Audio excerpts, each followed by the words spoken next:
All right. Welcome, everybody. I'll have the camera up in just a second.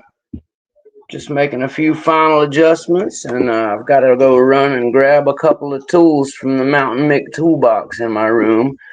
I'm pretty sure we're going to need a couple for this special package we're about to open.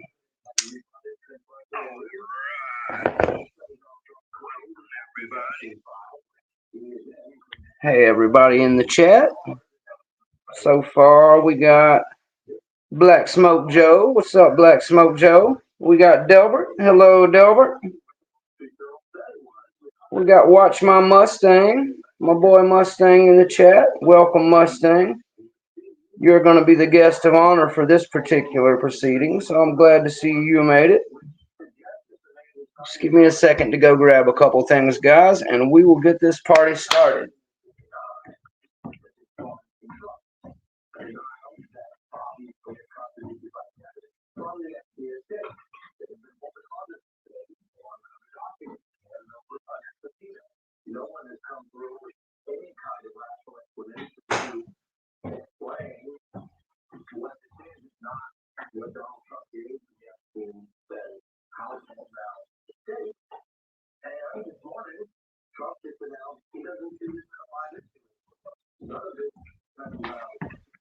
All right, guys, almost ready for you.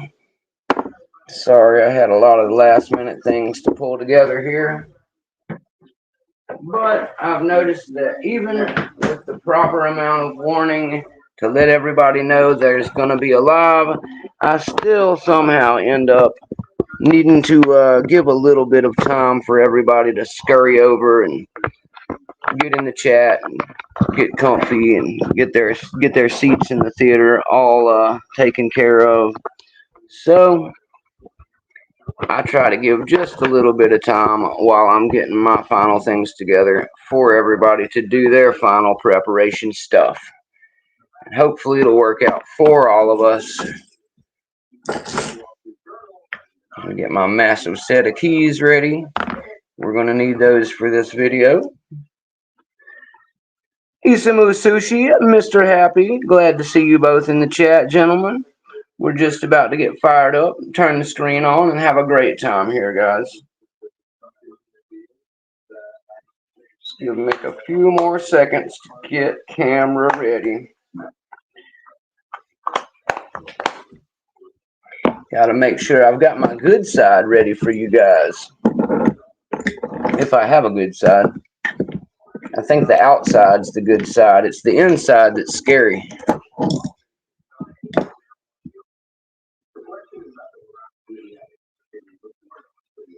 All right, let me grab my drink so if I get thirsty in the middle of this, I can get a sip. And we'll be all ready, guys.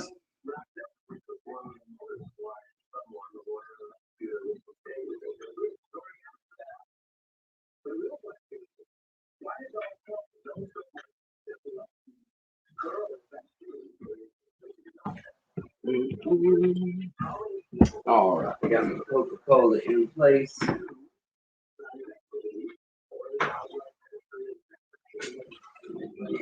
Almost done, guys. Almost done.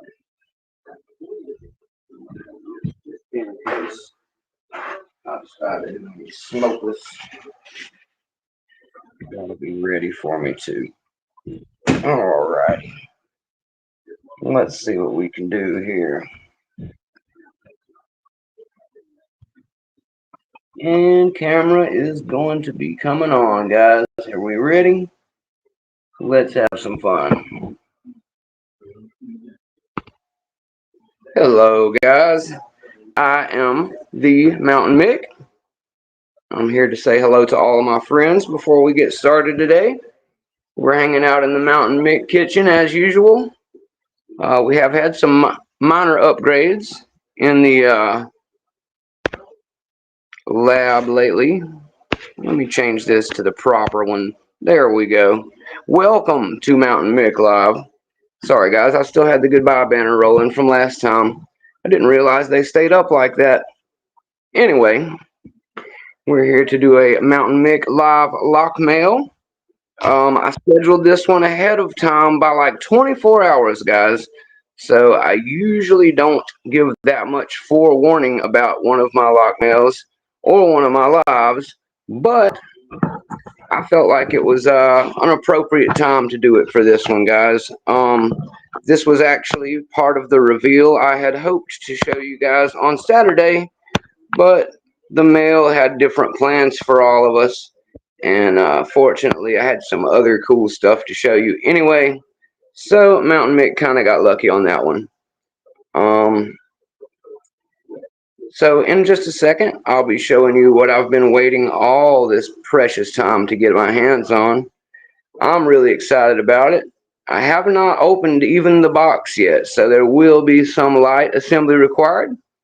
That's why I had to go grab some tools, but we will get to it. I'll show you what I've got, and I definitely will be doing some failing hard on video for you guys today because I promised my friend Stang that when this package arrived, we would be taking another shot at the PACLOck for my 200K and for my blue belt. While I'm talking about those things, I'd also like to give a quick shout out to the dog pack. Woof! Let me see some hashtag dog pack in the chat and see who everybody's already over there hanging with us. I'm bringing this up because of the PACLOck, and it would be something I'd love to tell you guys that we have joined forces recently with Packlock PREZ. Classic Stang asked me about getting in touch with him, and I told him that as much as involvement as he has in the community, it would be a great idea and really big if we could get a lock company involved the way we have added some of our makers. Here's the banner for those. We've got some more probably since I've made this banner, and I'll be updating that as we go. Sorry, I'm struggling with this mirrored image stuff, guys. We'll be better in a second. But anyway, we have Jimmy Longs aboard. We have Kodak, a nice pick maker out of Mexico, aboard. We have Rune Smith aboard. So we've got North America as well, both parts of North America, United States and Mexico. Now, Mexico is kind of Central America technically, but anyway, it depends on whose map you look at. The point is, Mountain Mick and the Dog Pack are international lovers. So, we have Jimmy Longs, we have Kodak, and we have Rune Smith representing the UK. We've also got Rob Lawn and some other UK pickers and pick makers representing over there, guys. I took it as my international duty to get as many of the guys from across the pond to come join us as I possibly could. So they graciously have accepted our invitation, and we have some of them working with us and having their own little pick maker corners as well. So we hope to bring you all the ability to reach them, ping pong some ideas back and forth with them, and hopefully to improve the overall lock sport experience for everyone and to help them reach customers more easily. So I'm excited to say that we have got Packlock involved now. The Packlock PREZ is working with Classic Stang. His name is Greg Wall, for those of you who don't know. But Greg will be working with us to set up a nice, cool place for Packlock to have a home among us in the dog pack. So let's see some hashtags from dog packers. I'd love to see who all we've already got there. I'll try to get a link for you guys for an invite. The invites are not available to everyone. We're trying to keep this widely available to all pickers and makers, etc. But we want to keep it exclusive, and in that way, what I basically mean is keep an eye on who's coming in to join us. Because even in the early phases, Mountain Mick has already had to escort a few scammers out of our midst because we will not be putting up with tolerating or entertaining that kind of stuff. Anyway, let's get over to Mountain Mick's lab table and let's get into some of this awesome pack stuff. All right, guys? Just want to mention also while we're doing that, the 250 sub giveaway is in full swing. I'm going to put up the banner for a moment so anybody who's not sure about the locks can get their 250 sub giveaway locks scribbled down. We've got some really cool entries on that already, guys. As I mentioned yesterday, Elroy's Toys did a really cool video that has multiple lock entry in the same one. So you can do that, guys. Somebody, I believe Blue Scooby Wagon, asked me yesterday if you're allowed to use the same lock multiple times.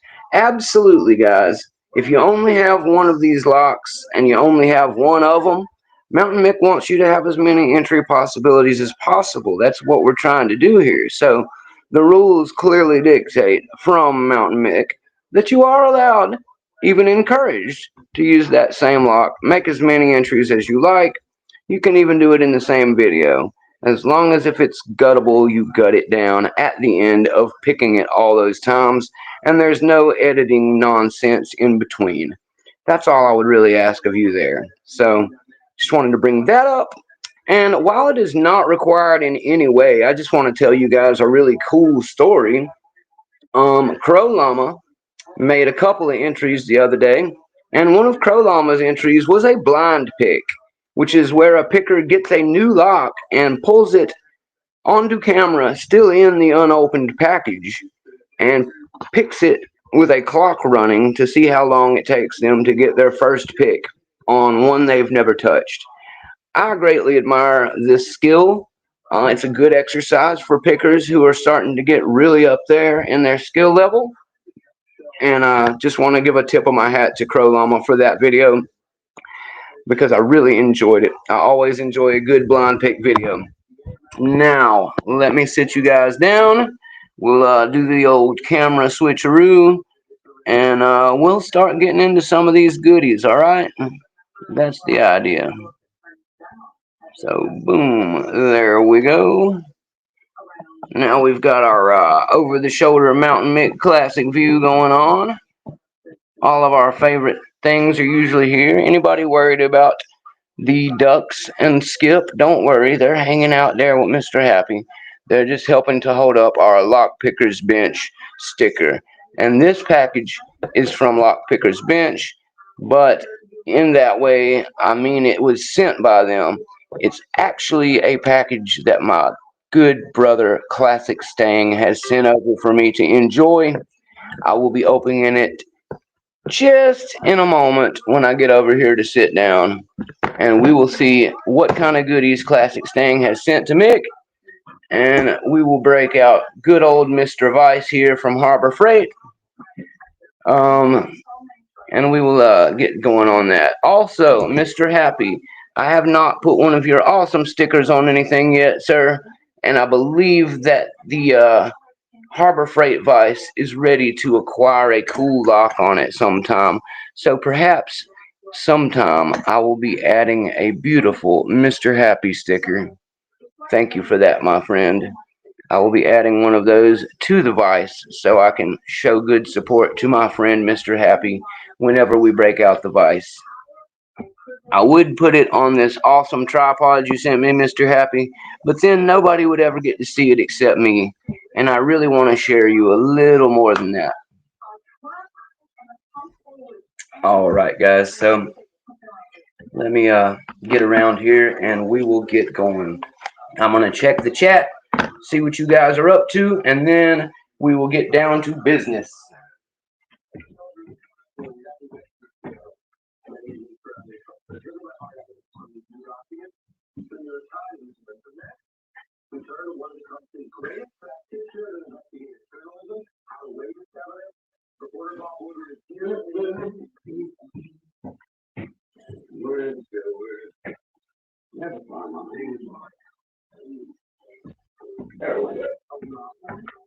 Sorry guys, had to make a little detour. I wanted my Pickle Mick D&P lime green bandana to be part of this video too. It just seemed appropriate, so I had to run and go grab it. I'll suit up in the lime green very soon. Let's see who we've got here. We've got Kirby's, Kopf, I'm not sure if I'm pronouncing that right, Curb, but I'm just going to say Curb from here on out, so that way I don't misenunciate it. Yes, I definitely enjoy your pumpkin scheme. Um, I'm a big fan, and the wife is a big fan of all things Halloween. And I will show you the mountain book. The Mountain Mick address book is something Mrs. Mick gave me right when we met about 6-7 years ago. It is a Skellington Pumpkin King, and it's fuzzy. I don't know. She loves it, and she's got the Sally one. We got some dog packers in here. I see the hashtags in my chat. Woof! Good to see the dog packs got my back. Dogs always run together and stay loyal. Sorry about the late night lives, Mr. Happy. I understand that's one of the reasons I shot for earlier tonight. Also, because my UK pickers can't be up at 4 in the morning. Right now, it's already 11:16 p.m. for all my UK buddies, so that's why we try to aim for this time of day over at Mountain Mick. M, I say hello to you, M. I see you've got your dog pack hashtag. Thank you for joining us tonight. We've got Delbert here, of course. What's up, Delbert? Mr. Happy. We got Sushi and his dog pack hashtag. What's up, Sushi? And Curb is in here. Glad to see you made it, Curb. And we've also got Zoe the cat. Zoe the cat, hello. Nice to see you come to hang out with us, Zoe. Let me move some of this stuff out of the way. I think we've had enough of the banner rolling there, and there's no need to block view of all of this stuff. So let's get all that out of the way for right now. We can always put that stuff up later if we feel like it. Go away, you. There we go. So, without further ado, I've been waiting quite a while. Stang's been waiting quite a while, and all of you have been waiting since at least Saturday. So, I'm not going to BS around here. We're going to get right into it so we can have some fun. Let me try not to slice my finger off with the orange pumpkin knife that Curvis was pointing out. I would hate to damage any goods, and I would also hate to totally take a finger off instead of opening this thing delicately. So, there we go. We've got that. Pop the tab corner here. Just give it a rip. Beautiful. And let's make sure we got what we were trying to get. Oh no, it's a big empty box. I don't know, Sting. It's a big empty box, my guy. They must have had some serious issues over there at Lockpicker's bench this week. Bummer. I'm just kidding, guys. You know better than that. It's right here, so I'm going to delicately get my way into it. I just like heckling Stang a little bit. He was worried earlier that it might not make it today. So I hope that he got to enjoy that, even if it was just for a second or two. Let's make a unwrap here. I don't want to cut anything, guys, so I'm going to see if I can get my way into this delicately.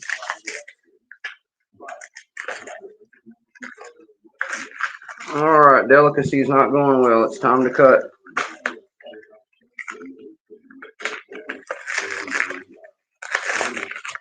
Now, it looks like the way they have packaged it, I have some hardware rolling around. That's the part we don't want to lose. I'm going to cut us a little hole here and see if I can liberate that hardware without tossing it all over the place. What do you think about that, guys? Oh, this is the part I've been looking for right here, guys. Crazy story I'm going to tell you about these babies here. I did get the awesome lime green classic Moki scales.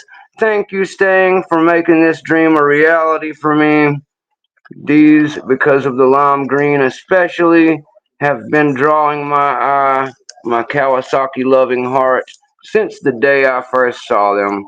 As you guys know from my channel banners, to my little bracelet that I wear, to my beautiful Pickle Mick bandana that Dean was so nice to send me. I am a huge fan of lime green, all things lime green, and no different. When I saw Moki's, I would have been totally stoked happy to have the black ones. I also am aware that 44 Delta, as well as Hazardous, make some really cool upgrade handles for these guys. So if you find yourself in the position of wanting some Moki tools and being able to get them, but for some reason you cannot get handles because they are out of stock, please do not forget our good friend 44 Delta is always there to help you with that. Let's give him a quick shout out and love for that as well. I will be getting my slim cloaks in soon for the Reapers, thanks to Nick Matlack, and I will be showing you guys all of that when it comes in, probably later this week. Well, let's just leave 44's stuff out here with Lockpicker's Bench, just to give him a little love too. And Lockpicker's Bench, shout out to them as well. Lockpicker's Bench is where my buddy Classic Stang was able to acquire these Moki set for me. I think our friend Elroy's Toys might have bought out their entire stock in America pretty recently. That massive stock of lime greens that I asked him to show off in his entry video probably was everything but these guys. And I am stoked for him. He is a great guy who deserves all the best. And he had the money to get in line and go grab them. So nobody begrudge Elroy for being a great guy and getting his own great picks. This sticker here, I'm not sure where I'm going to put yet. It's going to be one of my most highly loved ones, beloved ones. It is a Moki Workshop sticker, and it is a lovely reflective lime green. I don't know what I'm going to do with that yet, guys, but I can tell you what I'm not going to do. I'm not going to put it on something that's just going to get torn up on, and I'm certainly not going to give it to anybody else. Sorry, guys. I'm going to have to just be greedy on this one and keep the beautiful Moki sticker all for myself. So please understand that.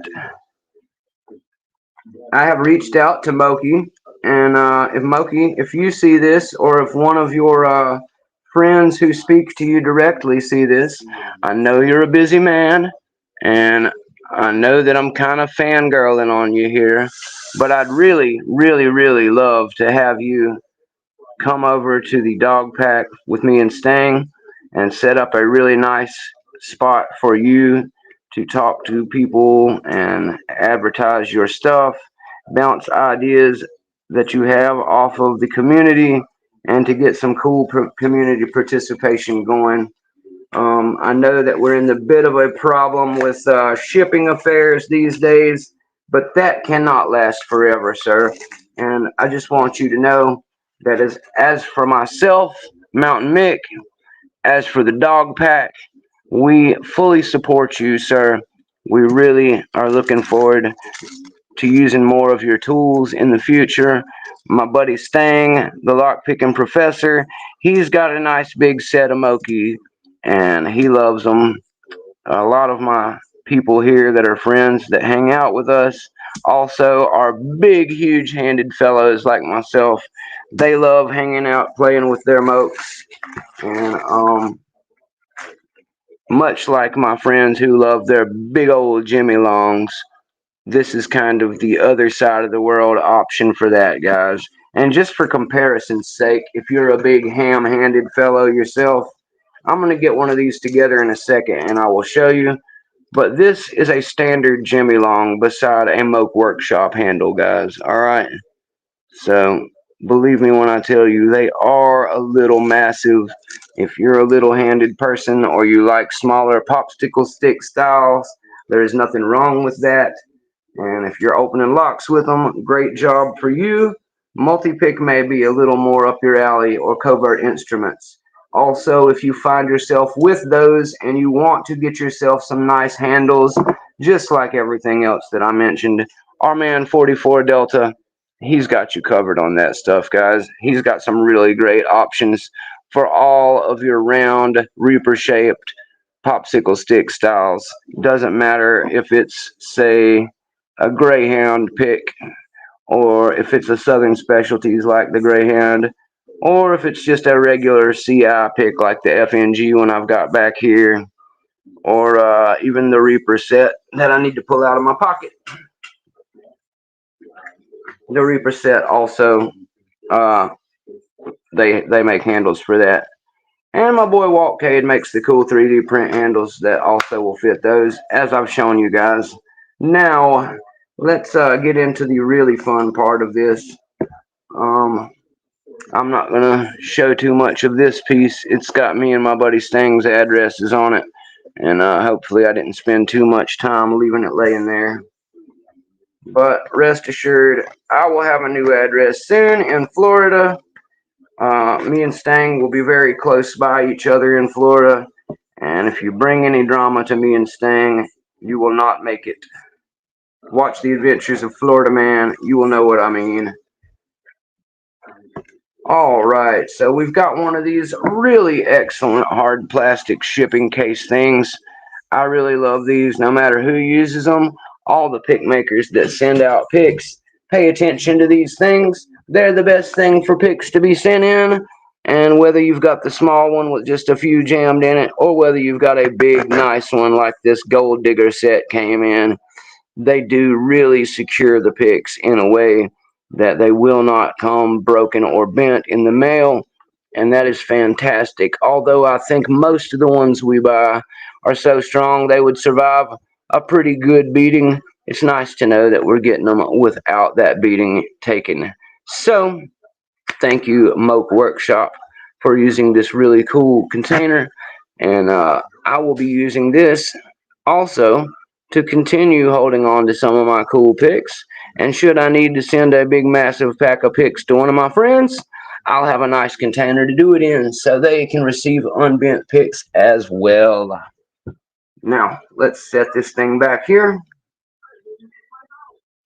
We got myself a spare lock picker bench sticker, as I thought might happen when I received this. And you guys know what that means. That means that the double, which this one is, will make its way over here to the pile of giveaway stickers. So Mountain Mick can spread Lock Sport love to all of his friends. One of you lucky people will end up with a cool Lock Pickers Bench sticker, because I now have two and only keep one of my own when it comes to that. Now, this, gentlemen and ladies, is the Moke Gold Digger set. I'm going to show it off, I'm going to put it together, and then I'm going to be trying and failing most likely, but trying nonetheless, to open one of these pack locks while we're still hanging out on camera. Make no promises there, but I promised I would try, and I will. We'll give it our best effort like we always do. I'm going to take my Honda hat off and swap into the old lime green Pickle Mick bandana, because if we're going to go to war with locks, I'm going to need this. Alright, let's see what's going on in the chat really quick. Oh, I see. So your name translates to Pumpkinhead. Very cool, Curb. Very cool. I will remember that in the future. The Pumpkinhead. We got a bunch of hashtag dog packs in here. We got GK Man. Hello, GK Man. Thanks for coming to the party. We got Broke Picks in the house. What's up, Broke? Welcome to the party, sir. I'm showing off a new set of Moke Workshop stuff that my buddy Classic Stang was good enough to have sent to me. I'm getting ready to put them together and do a little bit of trying. Broke Pick says he married a gold digger. I have not married at all, Broke. I am told by many formerly married men that that's one of the better choices I've made in my life. Mrs. Mick and I are common law married, and we're going to be actually sealing that deal pretty soon upon my arrival back to Florida. For all those interested in why I would say that, that is what the case is there. We've been living together and been together for over 6 years. That's common law marriage. But as I'm looking forward to starting a little family of my own, we're going to go ahead and give her my last name as well, and all the things that go along with, as she deserves. Uh-oh, some assembly required, guys. It looks like I've got a blue, a yellow, a red, and a white for my long bottom of keyway turners set that came with this. Now, I'm a big fan of having some new double-ended turners like this. They are some of my favorite size and kind to use. It looks like these are made, yep, with actual thickness differences. That's cool. And I will be looking to figure out how I need to arrange the colors on here. I suppose that as long as I know which is which, that's all that matters. But I had some really cool ideas given to me from somebody earlier on how to mark the top of my jimmies. Shout out to Spaz. I just want to talk about that for just a quick second. I was showing everybody how my jimmies have the cool new beads from Walt Cade in them, right? Well, somebody asked about my tape that's on the top of a few of them, and I got that idea from seeing what Spaz has done to his. Okay, I just put this tape here as a placeholder until I could do some cool painting on these little lines. But he's got a system that he said he adapted from Sandman, where he paints the lines 1, 2, or 3, depending on what type of hook it is. He fills the circle in on his gem hooks, and he uses different colors for different thicknesses and bases them on the old Peterson color chart because that's what he was already used to. I thought that that was a genius way of having them in the case covered up to this far, but still being able to tell which ones that you're getting out. So I'm always looking to find efficiency little tips and trick hacks like that. And that one, as I said, was shared with me by my friend Lockspaz over on Reddit. Really like that idea, Lockspaz. So I did save that to look at later. And as I said, if any of you in the chat would like to help Mountain Mick figure out exactly how he should put the colors on his Moki, I'm willing to listen to some reasonable answers. I'm trying to arrange them from thickness to thickness right now, thinnest to thickest. And at that point, I believe I will go with a white, yellow, red, and then blue for a gradual walk up. So if anybody has any ideas that they like the sound of better than that, please let Mountain Mick know. I never profess to be one who knows everything or has the best method for anything, and I'm always willing to do a big think tank of ideas among you, my trusted people. So you guys tell me what you think, and in this video, I will add those little guys to my turners. And while you guys are figuring that out, I'm going to gawk at these beautiful German precision-made mirror polish looking pics that my buddy Stang sent over to me. My goodness, Moki, you are truly a craftsman, sir. I am a flat hook sucker. I love lots of different profiles on my pics, but as I told Stang, I looked over the Moke website after we talked, and he told me that he ordered me these, and it turned out that even though I was looking at all the different sets, I didn't pay attention to what each set had to offer. So certain sets, like the Minimalist that my buddy Stang has, offer a really good variety, especially for somebody who hasn't got a set at all yet. And other sets like the big Reverend set, or the one I was looking at was the Explorer, which is the massive biggest one, I think. And those are good sets for somebody looking to spend a bunch of money and get a bunch of profiles. But I found a very big major difference in those sets and the Gold Digger set, guys. Um, all of those sets come with either the pointy tip hooks, the round tip hooks, some flat hooks, but the difference in the flat hooks in those is those are the standard flat hooks. The Gold Digger set is actually made up of the extra model flat hooks. So it's got a little bit of extra shank on it and a little bit of strength built in for more beginners like myself, so we don't hurt these beautiful prized possession tools here.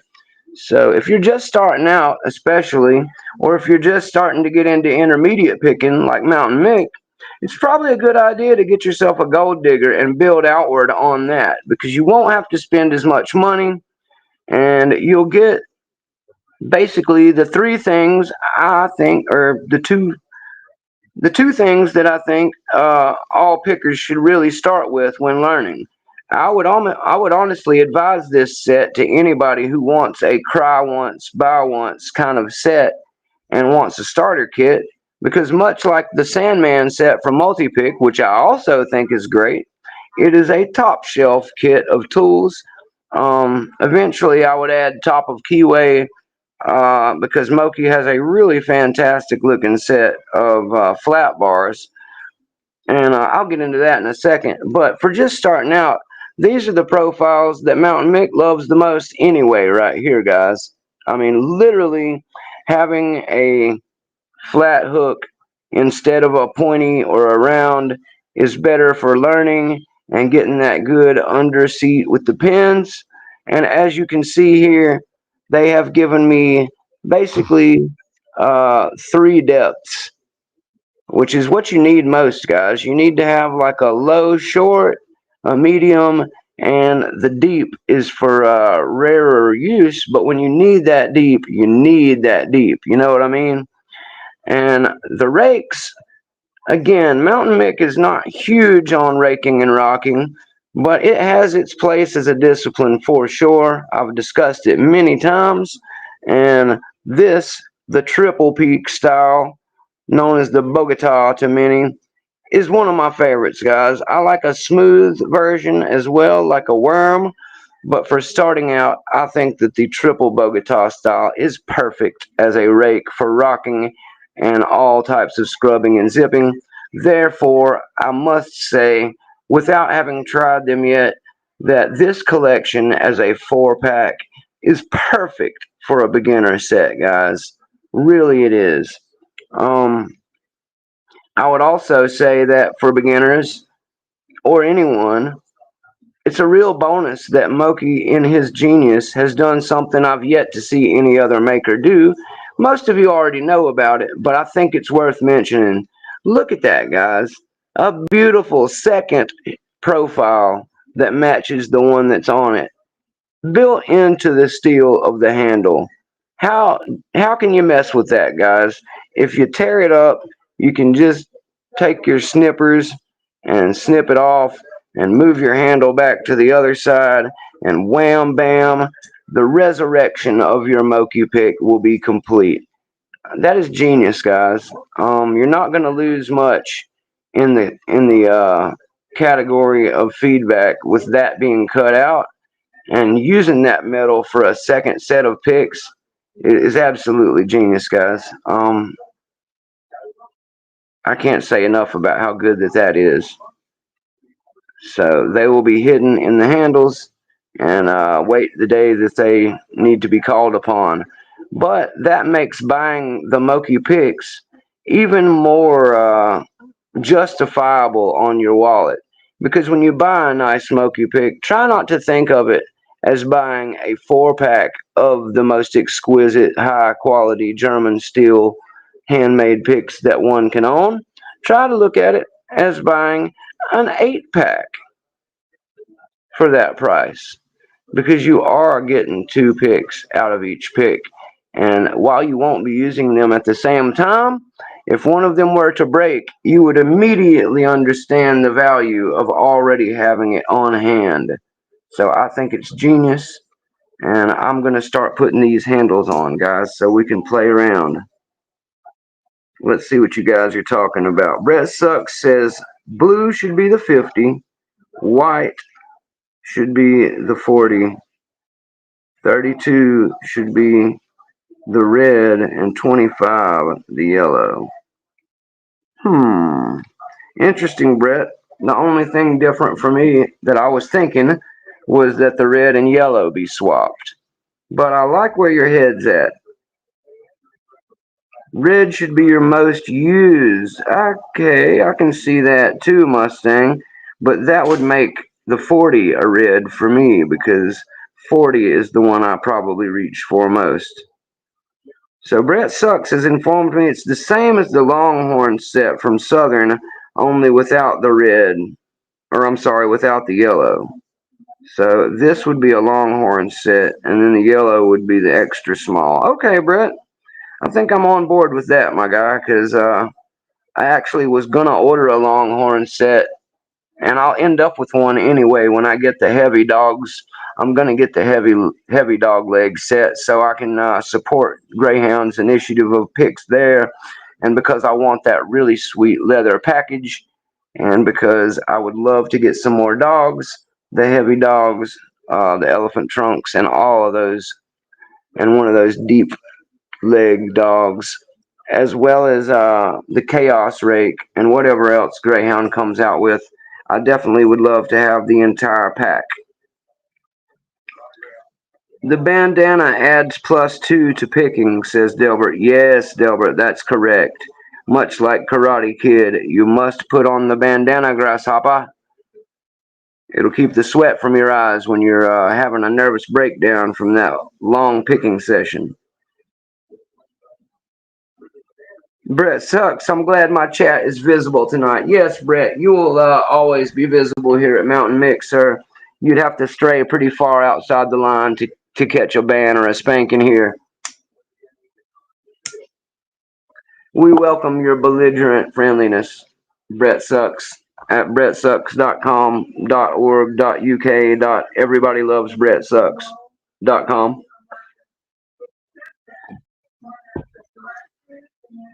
Delbert says, I'm starting to realize that this lotto is a pain in the neck. Yes, Delbert, all lotto locks are a pain in the neck, sir.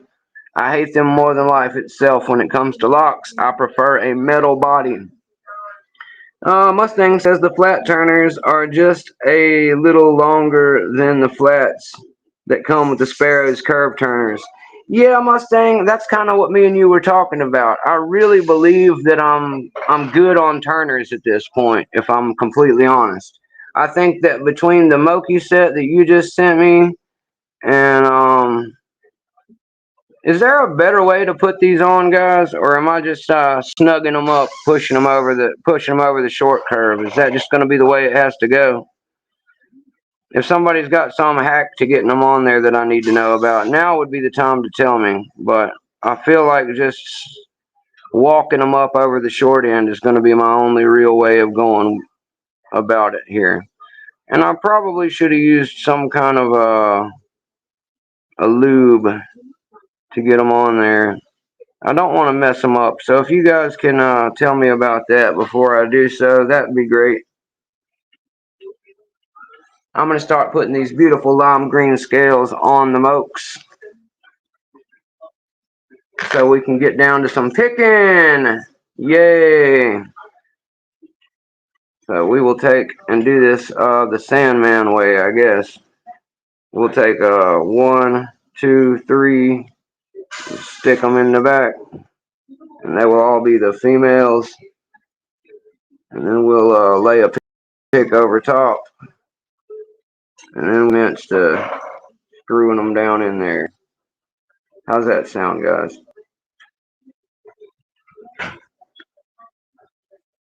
That's going to be the way we do it. I am OCD, and I do want to use my females and males all on the same sides. Even though I also have thought about using a female on each end and a male in the middle, because that gives it kind of a cross. But I suppose it really doesn't matter, and that's just overthinking it. I don't know, guys. I'm just an OCD kid. I don't know what to tell you. I'm also deciding which way I want the M to be when I pick. I think I'll keep the Moke Workshop part back at the back of the handle. So we'll turn it this way. And let's make it to where it's readable when I'm picking up, I guess. So we'll stick it on there this way.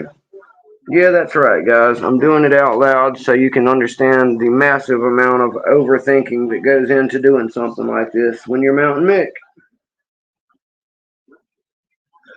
We'll put this one on the same way, but on the other side. Beautiful. And now let's get ourselves a handful of hardware to put on there. Let's see. Short curve is what I did. Just push, says Mustang. All right, thank you, Mustang. I figured that was going to be the easiest way. I just thought it would be the way to go. Yes, I am doing all that. Check, Mustang. Let me get the sun out of my eyes, guys. It's that time of day where the kitchen window has the sun in it, and it is blinding me while I talk to you. Lord Jesus. Much better. But yeah, don't worry, Mustang. I'm super OCD, so I've already thought about the placement of all the screws, where the writing is going to be, all that stuff.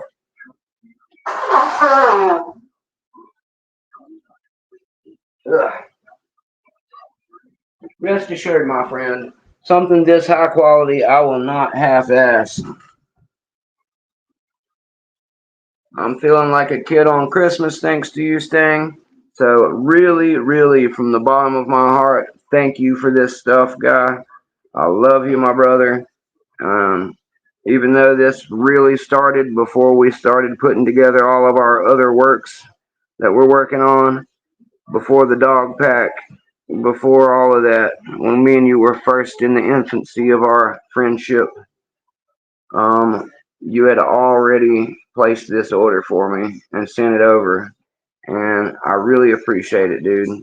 I can't wait to get back to Florida and to actually see you and hang out with you in real life is one of the things I'm looking forward to most about my return. Now, you're going to have to get in line behind Mrs. Mick, of course, but I will be introducing you to the Mick family, and we'll get together for some cookouts and hangouts very quickly, my friend. I'm really looking forward to furthering our friendship. I'm just giving a light tighten to all of the flat screws here. Mustang told me ahead of time I would need 2 flathead screwdrivers to properly secure my Mokis. I brought out 2, but I may do like Sandman and just use my thumbnail for the back of one because I don't want to over tighten these mamas. I just want to get them snug enough to where they're not moving around on the scales. And I don't think it's going to take much to do that. Yes, you did have to trick me to get my address, Mustang. Mustang knows me well enough to know that a gift of this caliber I would have probably refused had I known ahead of time. So, as the crafty little fellow he is, he basically pretended he wanted to send me, I don't know, like some locks, 1 or 2 locks. Nothing super special, just a gift from a friend type thing. And next thing I know, he tells me that my very own set of some of the last Mokis in the entire known American area were inbound to my house. So he did have to trick me to make this one happen, but it's the right kind of being tricked and surprised. thank you, Stang, for spoiling your friend Mountain Mick with some of the finest picks in the known universe. I will continue to try and get my chops up and be worthy of the quality of tool that you have put in my hand, sir. I really think that this is going to be fantastic. I've got my Moke workshop, and they are both upside down, guys. I did that on purpose. I like having it towards the back that way, and it will read properly for the English when picking downward, because I am told by my friends there that when you pick on that side of the world, the Bible is on the bottom. Just found that out yesterday, guys. Let's see what else we got going in the chat while I finish tightening up these other three Mokis. They are beautiful. I'm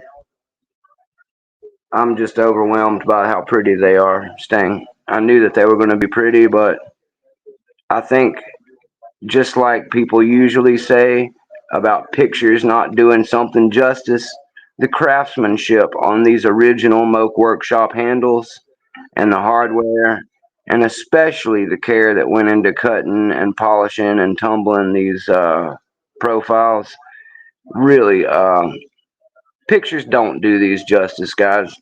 Get a Moke Workshop tool in your hand at your earliest possible ability, and I'm telling you, you will be astounded at the quality of these things. I haven't even touched a lock with it yet, and I've got a feeling it's the nicest pick I've ever held. Which is no slight at anybody else. As you all know, I'm a big fan of lots of other pick companies and pick makers. Uh, People always like to take a sound bite and run with it. And what I'm trying to say, guys, is Mokis are handmade, boutique type stuff. So it's not even fair to compare a Moki to something like a Sparrows or a Covert Instrument, because those picks are made in bulk in a factory, and the entire process is just on a larger grand scheme type of thing than what Moki faces. So again, I don't think it's even fair to compare some of those caliber picks to something like this. That would be like comparing you know, a Toyota Camry or a new Ford Focus to a hand built in the garage kit car that somebody literally built the entire internals in a machine shop and had one of their friends custom paint, etc. When you put that much time and love into something, you're going to get a different product. It isn't going to be the kind of product that you can sell a ton of, and that's kind of how it works. It's a double-edged sword, guys. You somewhere have to make a decision between quality and quantity. So some pick makers are going to be the Walmart or McDonald's of pick making, whereas they offer literally everything. You can't find something they don't have, and it's all pretty decent quality. But other makers are going to be more like going to a 5-star Michelin restaurant where what you're eating there has been gourmet prepped by a team of specialists to make you a fine dining experience. Now, as we all know, money is involved when you go from one to the other, guys. So expect that, and buy accordingly to your personal preference of what you think you need, and to what will fit your budget. When you're starting out and you first start picking, before you even know for sure if you like the hobby, or before you get that invested in a bunch of locks, because you're going to need a bunch of locks, you should you should be cautious about not jumping too far into the pool when you're still just getting those toes wet. Get you some sparrows and some covert. They're both fantastic, and they will serve you well in the future. I would never take my Moke workshop tools out into my EDC. That's just me. That's how I operate. These Moke workshop tools will live in the Mountain Mick lab. They will be for exquisite, very high quality, high security picking for show type picking, competition type picking. Um, my sparrows and my coverts, the things that I've showed you guys many times that are my EDC equipment, that stuff is more in line with being able to be replaceable and still offering me a really good picking experience in quality as well without having to spend a bunch. So if something terrible happens and I have to break one or lose one, I'd rather it be one of my EDC picks than one of my lovely beauties from the lab, if that makes sense to you guys. That's how Mountain Mick does it. Oh, Lim Han, you think my bracelet's gay? That's all right, buddy. My wife, she thinks it's sexy, so I don't really care if you think my bracelet's gay. Um, we will not tolerate too much slanders towards homosexual people here on my channel, sir. I'm a heterosexual man, but let's not use gay as a negative connotation for things. Let's be a little more evolved than that, please. And thank you. My bracelet is pretty cool, I think. And you need to smoke some more ganja if you're not laid back enough to feel that way yourself. You're welcome to stay and hang out, though. I didn't buy the bracelet for you. I bought it for me. If I bought it for you, that might be a little bit, more towards what you're thinking. But I think a friend can buy another friend a bracelet, too. Exactly, Karash. I'm a real man. I feel comfortable in my sexuality. I can rock pink. I can rock bracelets. And my wife, who is a beautiful lady, loves all of that stuff. So I'm not really concerned with what anybody on the internet that I'm not sleeping with thinks about my sexuality, guys. I will have fun with you, but I will not let you steal my happiness on the day where my Mokis arrive, sir. So pay attention to the pics and the logs, and don't worry about my super sexy homosexual bracelet.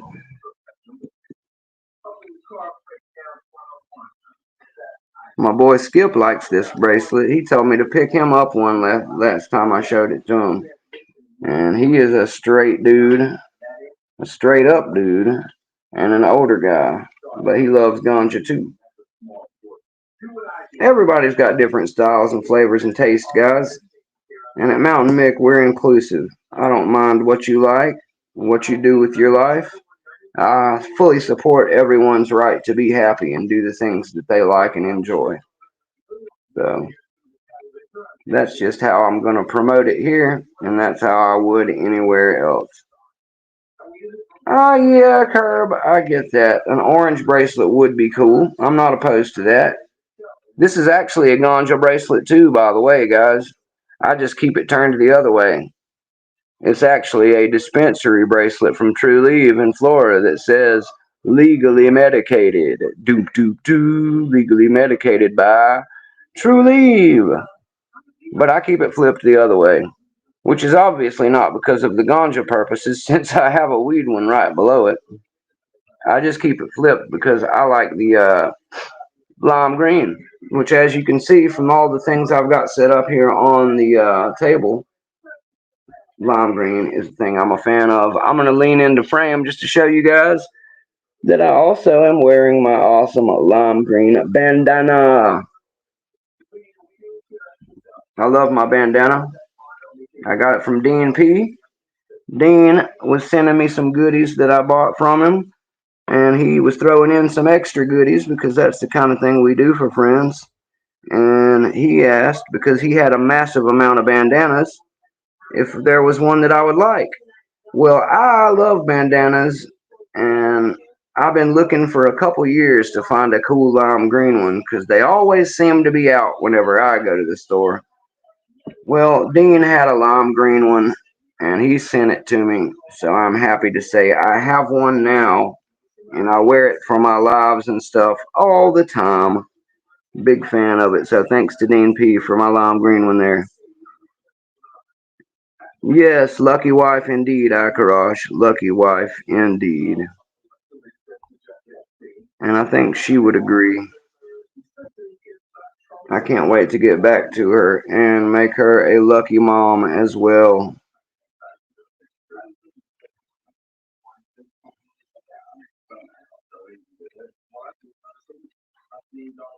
I like that, Mr. Happy. A compass that points to the nearest dispensary. Now that's an idea. We've got an app for that. Get yourself a really nice fancy watch, one of those cool smart watches, and get it to play Mary Jane by Rick James every time somebody calls you. Mary Jane. Make yourself a background that has a cool ganja leaf on it, and some tie dye, some Jerry Garcia Jerry Bears, and whenever you're feeling the need, you can do like Mr. Happy has suggested, and you can go to the GPS part and say dispensary near me, and just like Batman or Inspector Gadget, your little Dick Tracy watch will show you the quickest way to go get a bag. I think it's genius, guys. What a time we are living in.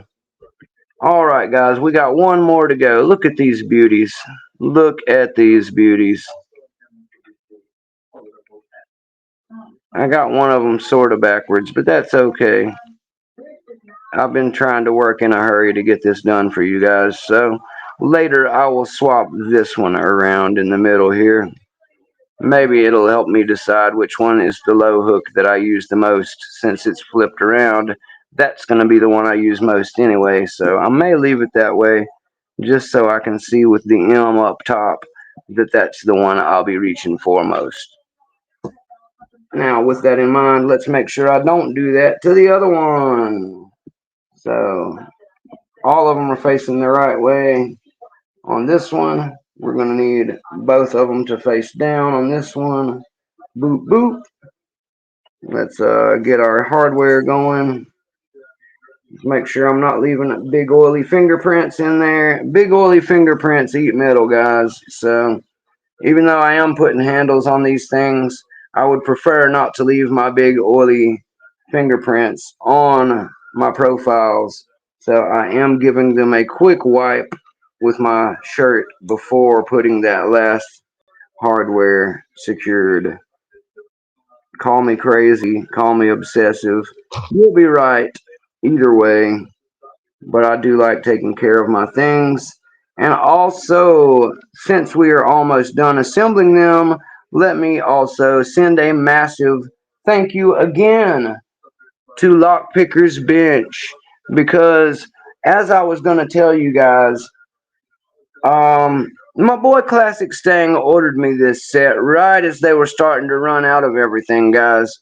There was a blitz on Moki's in the U.S. because when Moki found out that the tariffs were going to hit so hard on his shipping, he has currently discontinued shipping to the U.S. Oh, yeah, we're all sad about it, guys, myself included, because I am hoping to add a couple more to the set down the road.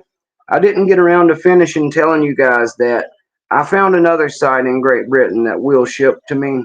Maybe if I get the money up at some point soon, I'll order the other three little profiles I want. But Stang has blessed me with the ones I will only ever need, and for that, I appreciate him immensely. Um, he went out of his way to get himself some and to get me some that he didn't even ever remotely have to get me, guys. And I am greatly happy for that. The story I wanted to tell you is when he ordered these for me, There were only this set left. I'm pretty sure he got me the last Gold Digger set in America, and he was understandably trying to get himself a bunch of cool stuff. So he didn't want to break the bank on his buddy Mountain Mick, but he ordered me handles for every single one of mine, even though he has his in the stacked formation. So he spoiled me more than he spoiled himself when it come to the handles, guys.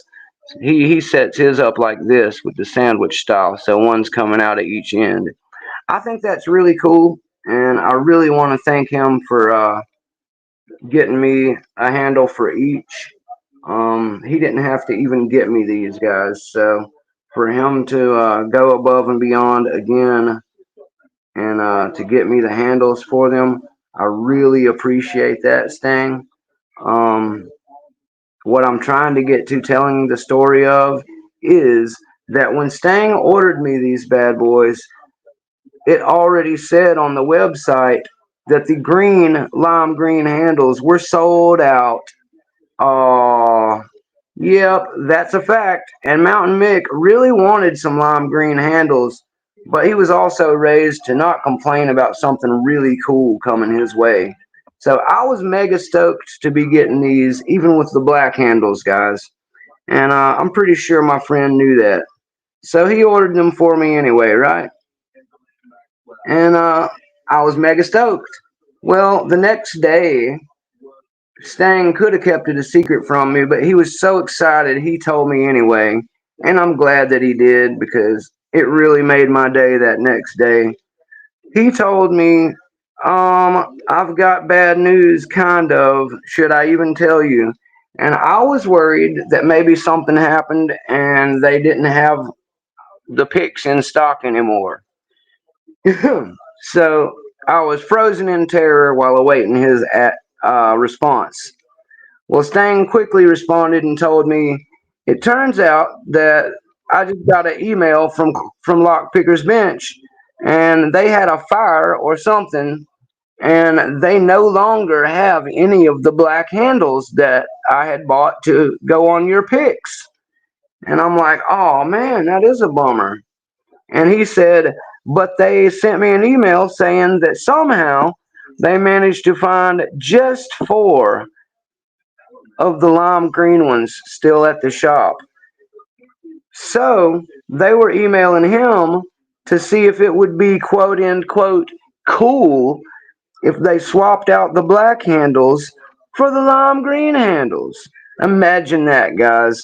Imagine my surprise and how giddy like a schoolgirl Mountain Mick was when he found out they were actually going to be sending him the lime green handles that were supposed to be completely sold out. I must have done a little Irish jig for 5 minutes, guys. That's how happy I was because lime green my favorite color. Anybody who knows me knows that. I'm oddly obsessed with the color of lime green. So I really have always been a black.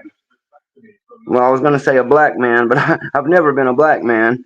I've always been a fan of the color black, though, and I was really going to be stoked about the Mokis in any color, guys. Let me tell you.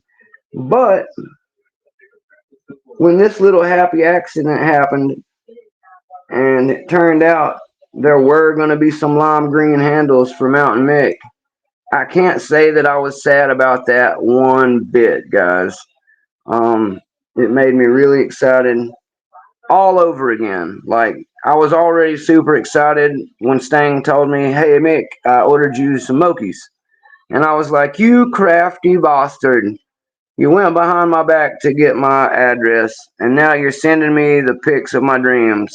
Is that what you're telling me? And he laughed and said yes. And I appreciate him for that. I am not used to still. You guys are really still getting me used to the idea that friends and good people exist. So thank you all for that. And yeah, Stang, I was excited all over again, like you had just told me for the first time when you told me about these green handles, buddy. Yeah, Brett sucks. I've heard a lot of car colors described that as well, sir. Uh, American Graffiti was a great movie, and Mopar classic cars back in the day, the Dodges, came in a lot of variations of the color we're talking about. I believe Sublime Green is the old name for a Mopar green color. I love an old Roadrunner or a Challenger RT in a lime green, and I really love the old Dodge Super Bee. Chartreuse is what Papa Mick says they called it then in some cases. But yeah, Sublime Lime Green is what it was being called again when I worked for them. So when the 2024 Challengers were coming out in that color, they were called Sublime Green. All right, guys, I got that one swapped around just because I couldn't stand it any longer. And now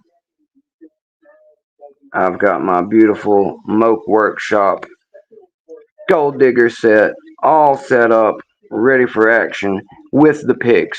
Now I do have to finish with my turners really quick, getting these little blue and white and red and yellow on here. Yes, Mustang, I am super okay with the green, my friend, as I'm sure you knew I was going to be. I couldn't be happier, sir. It's fantastic. I really dig it. Sorry if it sounds like I'm struggling because I am. I'm trying to get this little blue uh, thingy thing on my pick um, turner.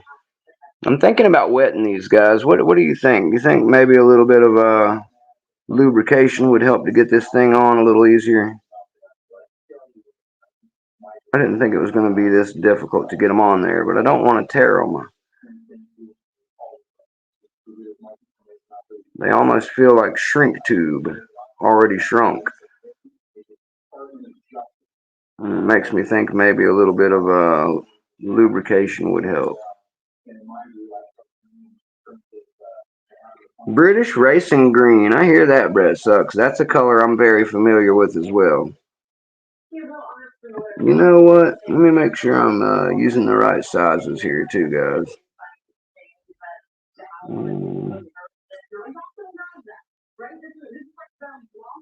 That one looks to be the 50. And I know that I've got the other two right, because they're definitely smaller. This one is the smallest. So that one's going to be the 30, the 40, and the 50. I think the hardest one is just because I'm doing the biggest one first, guys. Let me try to get the smaller ones on, and maybe that'll go better. If not, I will just come back to sneaking these guys on later so we can continue.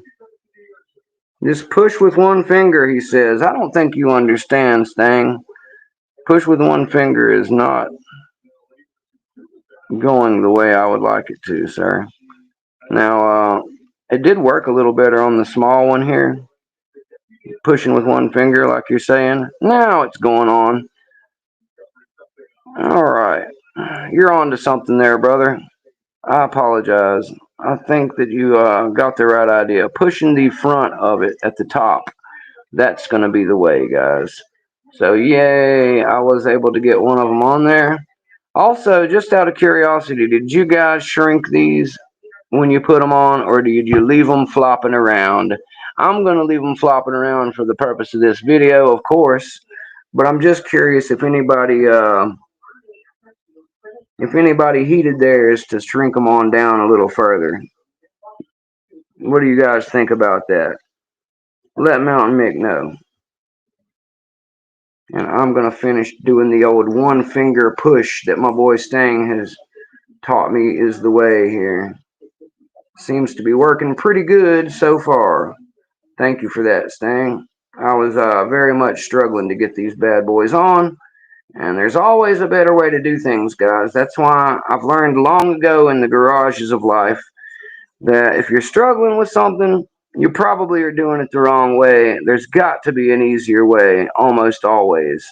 So I find that when I'm struggling, before I tear something up or get myself all worked up and riled up and asking WTF to the sky, it's nice for me to take a little quick poll of the think tank around me. And you would be surprised, guys, if you give the guys around you a chance to show some of that knowledge that they have. You're really going to be surprised with some of the results you get, because every once in a while it turns out you've got some experts right there with you. They were just going to let you keep failing until you ask. And that's okay too. I might have got the yellow and the red mixed up, guys. I don't have any calipers here. It doesn't matter that much. At least I'll have a way to tell them apart, and I can always switch them later if I find out that I was wrong. The entire point here is just to get them on and have my whole set looking nice, neat, and cool before I get started here. All right, we got 3 out of 4. Now that I've got my one finger action going on, I think that that's helping a lot. What I'm talking about that Mustang has got me doing, guys, oops, you want to take it, find the shortest side, which is your top of keyway, because that'll give you less to have to work it over. Take one in your hand, stick it over, and when you get it there, work it a little bit, but use one finger at the tip as you go. And just kind of jiggle and push. And you might have to give it a little snug down over here if it gets jammed up, but the one finger push seems to give it a pretty good working around on there, and I've almost got them all finished. See, there we go. One finger push. Success. Way to go, Mustang. Teamwork makes the dream work, sir. We've got our Mokis ready to rock and roll. Which means now I'll be getting ready to open some easy locks for a second. And once I've proven that the Mokis are just as good as we all know they are, I will pull out the big gun locks and fail hard for you guys for a little while, because I owe it to Stang to show him that it's the picks that do the work and me that fails to get it open. Anyway, let's start with the obligatory master number 5, quick pop, just to get my flow going. Let's see what you guys are saying in chat really quick. We have Ahmad here. Hello, Ahmad. Thank you for coming to join us. I see you talking about sleeping with pumpkins, Kirby. I'm laughing about that. We got Elroy's Toys in the house. Hello, Elroy. Hope you like what you see, sir. My collection is nowhere near as big as your daunting big collection, sir, but I am just happy to be in the club since we're having such a time getting a hold of Mokis these days in the U.S. I feel super blessed that my boy Classic Stang has paired up with Lockpicker's Bench and the fine people at Moke Workshop, and Mountain Mick is now the proud owner of a Gold Digger set that we're just getting ready to break in and give it its proper rounds through some locks. As I mentioned earlier, guys, if you find yourself getting a hold of some of these picks and you don't have the ability to get some handles for them, our friend 44 Delta, Mr. Schlins, does make some really cool ones called Shiraz. And there's another maker called Hazardous, Hazzertous. Just Google him. He also makes some really cool acrylic Moki handles that are see-through and glow and all kinds of cool stuff. I think my boy Stang just got himself some of those 44 Delta ones in his glow. They look really boss, guys. So if you're into this kind of thing, ask Stang over at the Dog Pack, and I'm sure he will show you his beautiful Mokis as well. As I said, I've reached out to the man, the Moki legend himself, Moki the First, the creator and designer of these tools. I'm hoping that he will kindly join us over at the Dog Pack. I believe my boy Stang has sent him a polite invitation as well. So we await the master of German pick making, Moki himself, and hopefully we'll get him on board and we'll all get to enjoy seeing what he's coming up with in the future.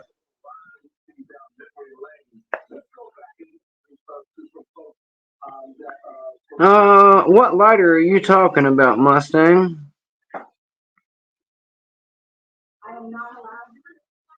It says he's getting a lighter tonight. What lighter, man?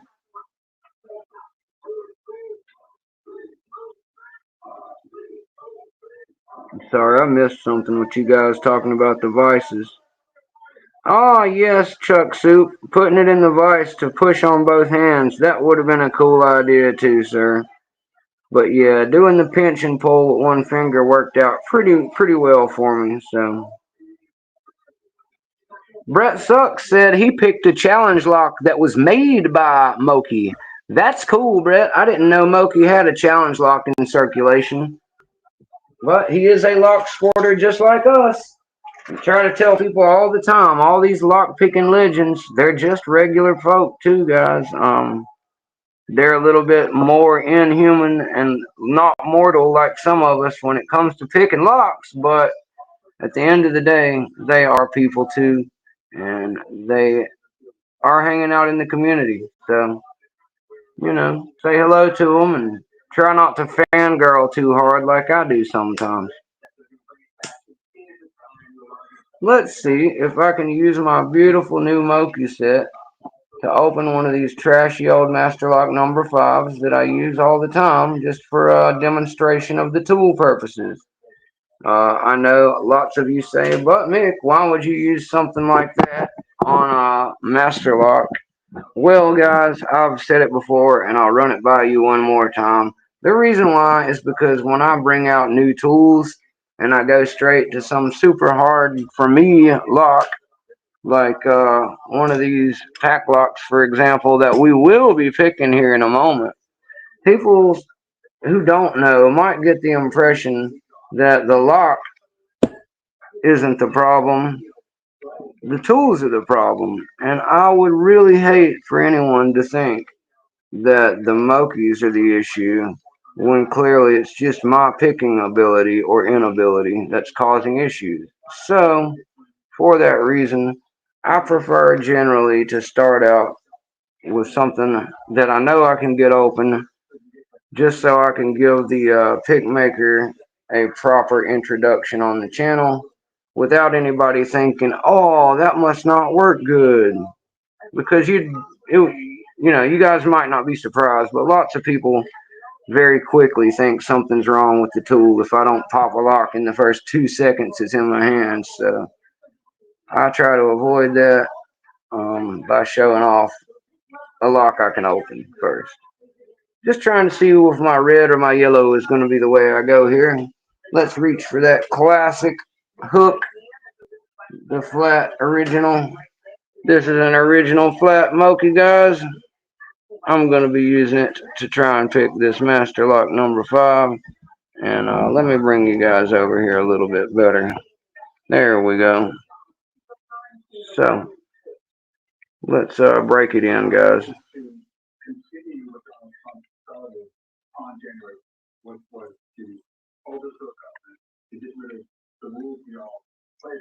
All right, as you can see, the Moki makes quick work of the Master 5 like any other good pick will do. My first thoughts on it, it feels amazing. I'm going to repick this one and a couple of other easy ones just to get my flow going. And then I will embarrass myself by picking something that I've never opened before. But I'm just getting a nice, basically a friendly handshake hello from my Mokis. because I want to get to using them and get to feeling out the ways that I like to hold them, where I like, and what I can expect from the feedback in one. So that's all we're really doing here, is doing a little early phase testing for me, and doing a little showing off on some easy locks, so anybody watching doesn't get the idea when I fail later that it's because of the awesome tools I'm using, because it is not the tools, guys. It is Mick's inability to open a pack lock.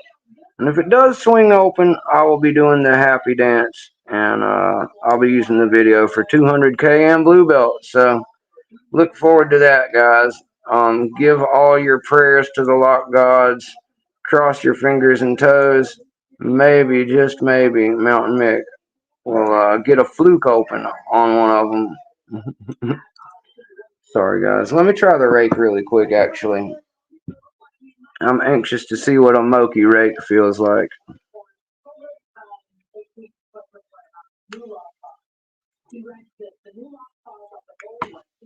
Oops, I didn't tighten that well enough, guys. What was I thinking? Oops. My screwdrivers are actually a pretty big-headed screwdriver, guys. So I didn't want to scratch up these beautiful tools, and I really should have got some more, but I didn't want to interrupt the process of this video and slow us down more. I'll go back and double check all those later.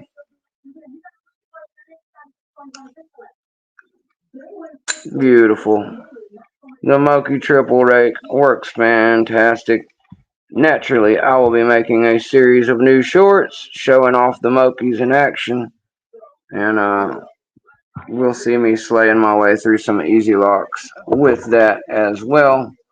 As I said, I'm going to open a few more warm-ups for easy stuff, hopefully not jinxing myself by calling them easy, and then we will move forward into cool. I did get the yellow and the red right, guys. The red is the itty bittiest small one. I think that might have been backwards from what Brett said, but I wanted the red one to be the smallest one, guys. So I think I got it right for me.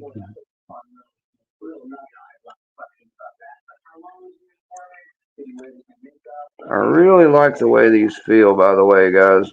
Goodness, I've already got this one. These long bottom of keyway turners. I've been wanting some of these, guys.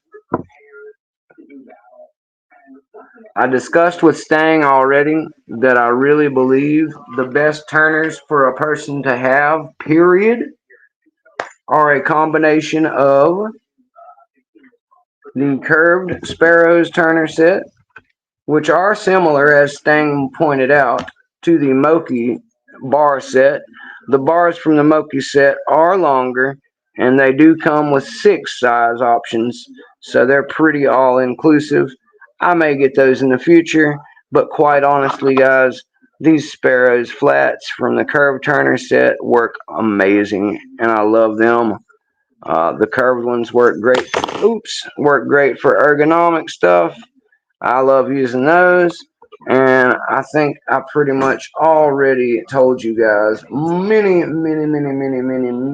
times that for my money and my betting, the best turners that a person can own, period, is a set of the fantastic Reaper turners, guys. The bottom of keyway and the bars that they make are fantastic. I'm going to show them really quick. This is an FNG double-sided turner. It was my go-to for a long time, and that's why I've been looking forward to these Moki Longhorn styles, because I love a double-sided turner, guys, but look at the difference here. I told you guys many times, links makes a difference. Sometimes you're going to need one that's like this FNG turner. Sorry, let me get in the light. The FNG turner, and other times you're going to want even more purchase on it. So you get out your, let me put it in my monstrous hand to show you the difference. The FNG turner is the smaller silver one. It is no small turner, guys. that Moki from the Longhorn style. The Southern Specialties ones look a lot like these bottom of keyway Mokis here. Those are fantastic, guys. I've been dying to get a set of these. So I'm trying to make a big pile of all the good ones here. Like I said, we've got our Moki ones here.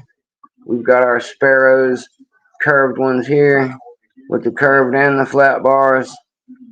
And then we've got our Reapers. Let me get the FNG one out of the way. We've got our Reapers turners, which have these beautiful etched and art designed turners for the flat bars. I think they're awesome, guys. They work great. They've also got a 1, 2, and 3 dot drilled through them system. You will see there is a, come on, there's 2 dots. Anyway, hard to see on the camera right now, guys, sorry. But there is 2 dots that go, there we go. I don't know what I was thinking, guys. There's 2 dots right there. You can see it in the light right there, I promise. 2 dots, 1 on the smaller, 3 on the larger. So a 1, 2, 3 quick look system, as well as the fact they've got some lovely etching that say the numbers and covert instrument on them. The Sparrows ones, for comparison, I would love to add the little 3 dot system notch to them. They are etched as well, and they say the sizes on them. Just want to show you guys really quick the difference in length on these, because just like with the others I was just showing, sometimes you need a short and sometimes you need a long. So your Reapers will cover your short needs, and your Sparrows curved flat will cover the long ones. So like I said, get yourself the curved set turners from Sparrows, pair it up with some Reaper turners from Covert Instrument, the bottom of keyway from Covert Instrument also are really short, but they've got the cuts in them and the little grooves in them that many other makers do not make. That little dip right there works fantastic for putting your finger on, as well as your pick sitting on top of it but having more room. And the one on the other side is the same way. It's got a little cutout, and that gives you more room to play. These also have the 1, 2, 3 dot system on them. This is the 1 dot one. Anyway, let me bring you guys camera and all over here really quick so you can see what I mean. These are all the best turners in the world, guys. You get these 3 sets and you can pretty much just rely on all of them all the time. So those are the short from the FN. Those are the shorts from the Reaper, the longs from the Reaper, the long that go like these from the Moki set. You can also get from Southern Specialties. Look at the length difference on those things, guys. Like I said, good to have short, good to have long. And again, top of the keyway flat bars, Sparrows on one side, Reaper on the other, short and a long. So Turner options, guys. Turners are 75% of how you open a lock. That's a big part of the game. Here's a curved one from Sparrows, just for the sake of posterity and showing you guys everything. It's the same as the flat one with a little extra length so the curves don't make it short. But really, guys, if you need turners in your life, those 3 sets, I'm convinced, make up everything a picker will need. Short and long, bottom of keyway, double-sideds, and short and long, really good gripping because of the notching in them on the Reapers and the cutaways with the teeth in them. Not to mention the Sparrows giving you the longer option and not having a bunch of teeth, instead having some really, really good deep notches cut into them. That deep notch on all the Sparrows, guys, it holds very solid. Big fan of that. So let me sit you guys back over here, and let me see if I can straighten you up a little. Sorry, guys, it's a little tilty. My camera's got a little tilt to it, and there's not much I can do about it. It has been doctored up a little bit, so we're just making the best of it. So let me get you guys reacquainted with your spot. Beautiful. And of course, let me get some stuff out of the way. Pick another easy lock or two, and we will make it to picking on the main event part of this evening. Me trying to take on a Packlock for my blue belt and my 200K, and using these fantastic new Moke tools to do so. So let me cram this stuff in here. We don't got to be fancy. I just want it out of the way. Can always straighten up later. We'll get my curve turner set there. We'll check the chat while I'm doing this and see what you guys are talking about. We got G Key Man and Brett Sucks in the chat. Watch my Mustang and Mr. Happy. Glad to see all of you guys hanging out here with me. Everyone who's here, please don't forget to hit the like button. Subscribe while you're here. Thumbs up. All of that good stuff. Double tap your screen if you don't want to have to leave to do so. We appreciate all the love, guys. The more eyes I can get on my channel, the more we can spread the love of lock sport far and wide, and the more contests that I will be able to have, the more cool stuff I'll be able to give away, and the more that we can just grow together as a big old lock sport community of fun and friendship. That is the mission, guys. And the mission is going well. Let's do a quick mention of the dog pack for anybody who just got here. Woof! The dog pack is open. It's in full swing. We got a handful of really class makers and a bunch of really great pickers already hanging out over there with us, supporting us, and using the area as a space for their own promotional stuff. We had Jimmy Longs himself in the chat yesterday, cutting up with all of us and having a good time. Jimmy's a great guy, and I think he really enjoys the smaller communities and being able to get in there and hang out with all of us. So big thank you to Jimmy Longs for coming and gracing us with his presence. We enjoy seeing the pick makers come and hang out with all the pickers. So thank you, Jimmy. We love you.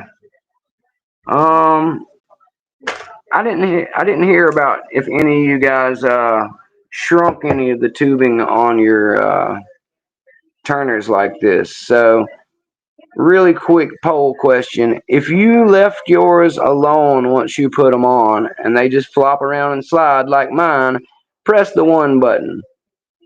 If you just left them alone and they just ride around on yours like mine are now, hit the 1 button. And if you did something else, like shrink them to the center or to the side or anything like that, press number 2 and tell us all what you did different. I'm going to pop a couple more quick locks, and then I'm going to get the vise out, and we're going to take a shot at the big boy lock. Osprey says, I use Plastidip. That's cool, Osprey. I'm a fan of the Plastidip on some things.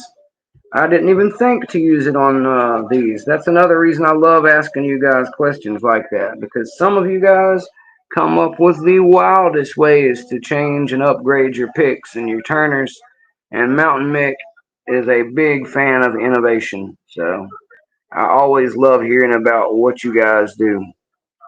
Brett Sucks says 3s. What is 3, Brett? Does that mean you do both? I'm guessing that means you've got a set that's one way and a set that's the other. I'm going to need an explanation for an answer like that, sir. If you're just trolling and harassing me in usual Brett Sucks style, that's okay too. We love you, buddy. I heard a certain picker got a new speed pick record today, guys. I'm not going to say who, and I'm not going to say what it was, but some of you may already know. One of our friends just broke the speed pick record again today on a certain lock. Just wanted to bring it up because I can't make a big deal of it just yet. He asked me not to, but that's the best I can do for him. I can't make it a big deal, but I want to ask you guys if you know about it. I'm really stoked for him. I'm glad he got his speed pick on, and I hope nobody goes and messes with it.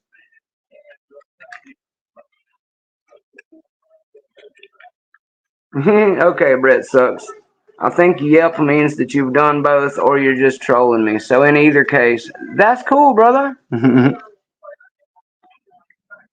Until the rules change again. Exactly, Brett Sucks. I know you know what I'm talking about. I've seen some of your speed picks, Brett. You're a slayer, bro. Very happy for you as well as my friend that we are talking about. I'm sure you know who I'm talking about, Brett. Very sure you know.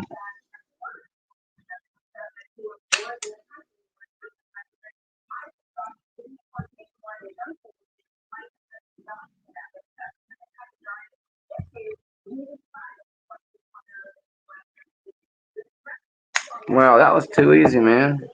Moki Slay. I hope these Mokis have the same effect when I get the hard lock out here, guys.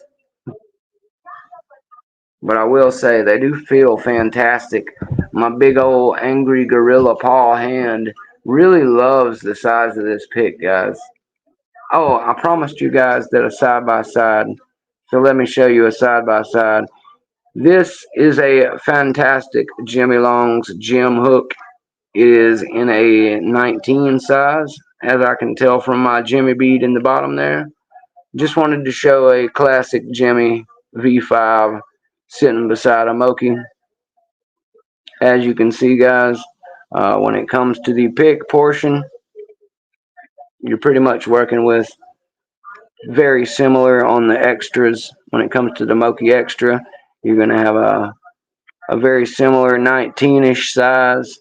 I believe a 19.6 is technically the measurement. It's a 0.5, guys. So a 0.5 Moki is the way that the Germans like to measure it. And that's about the same as 19.6. I did the measurement comparison on a chart. So a Jimmy Long's 19 or an Echelon set 20 is all getting pretty close to what a Moki is. So my Reapers are also going to be about the same size thickness.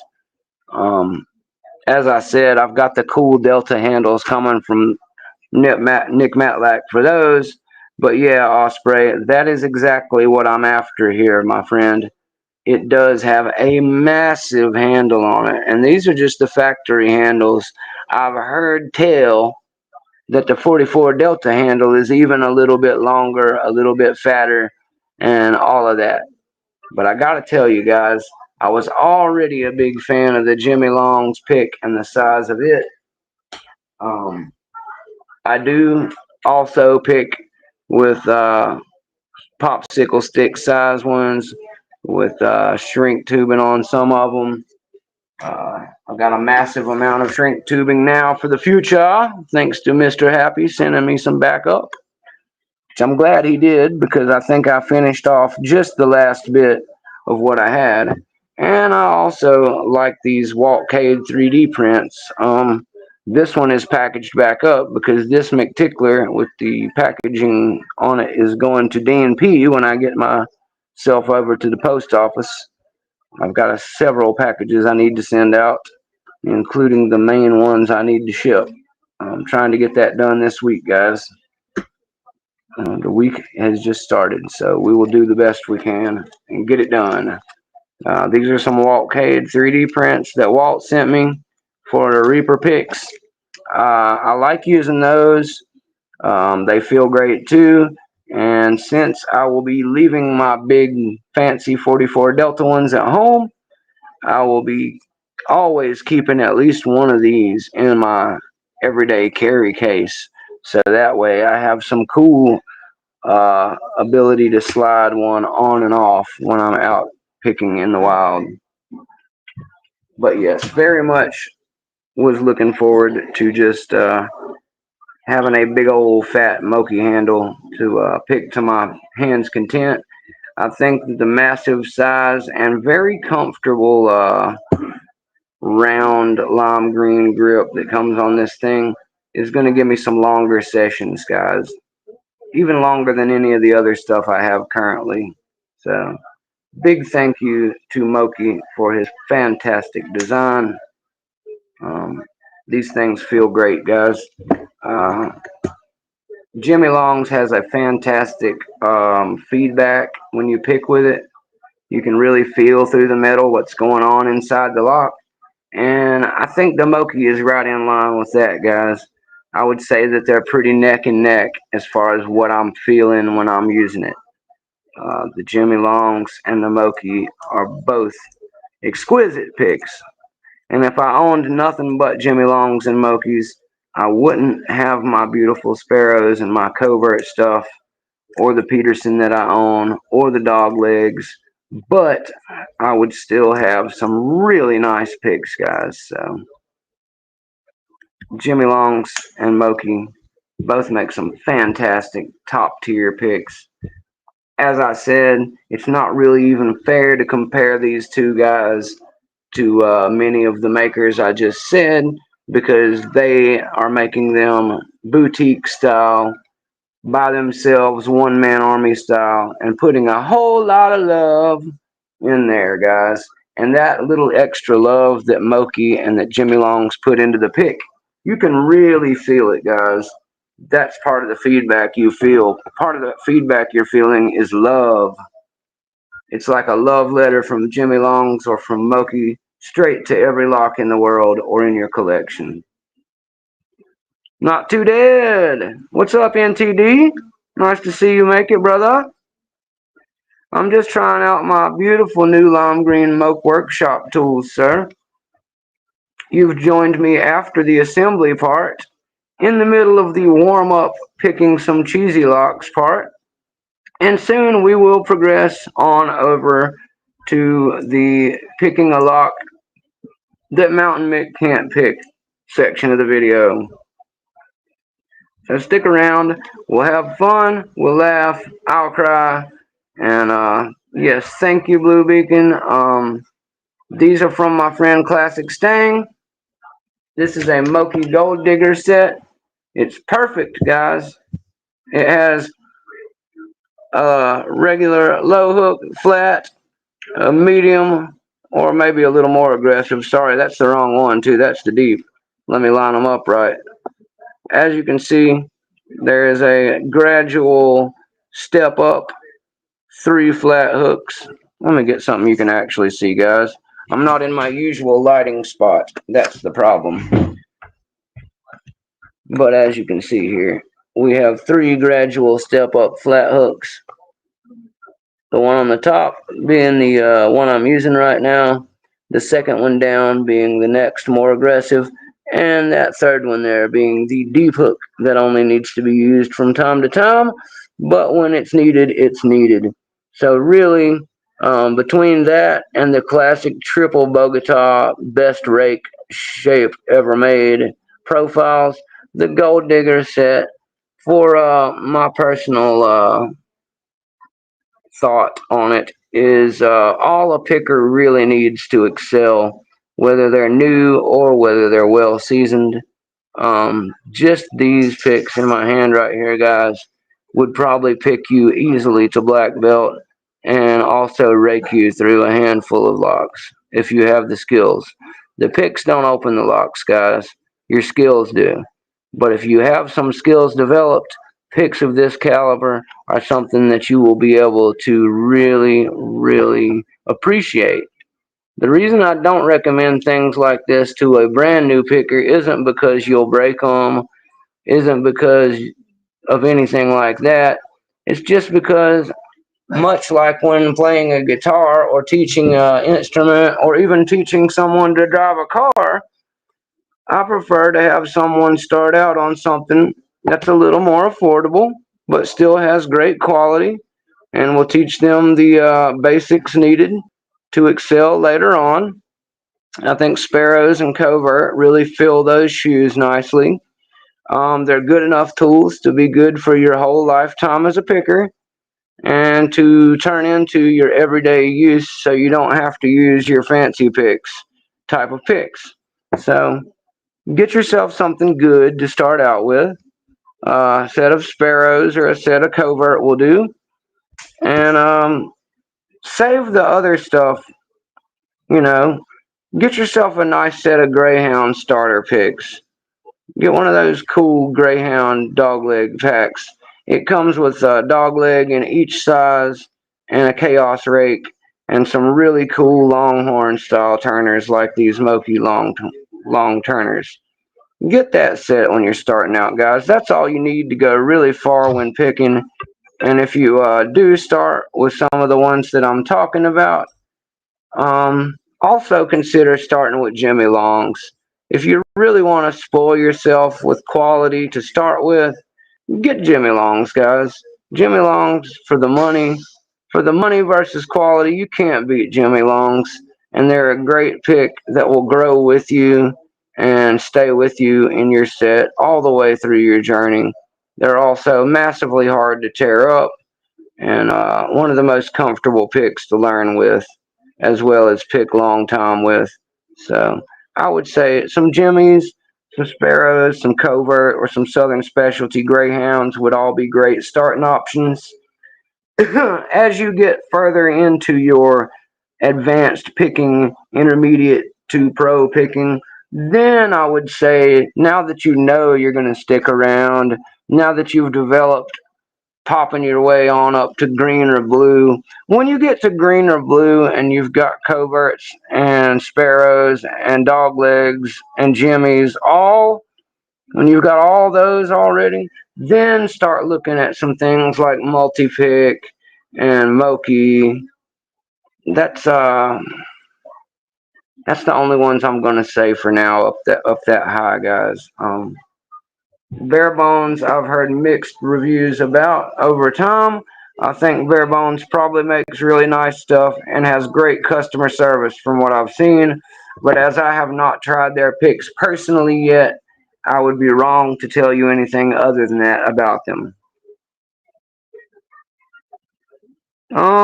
Yes, we don't speak in the language that you are writing in, but hello and welcome. That's actually not the reason that they're writing in, Brett. That's their screen name.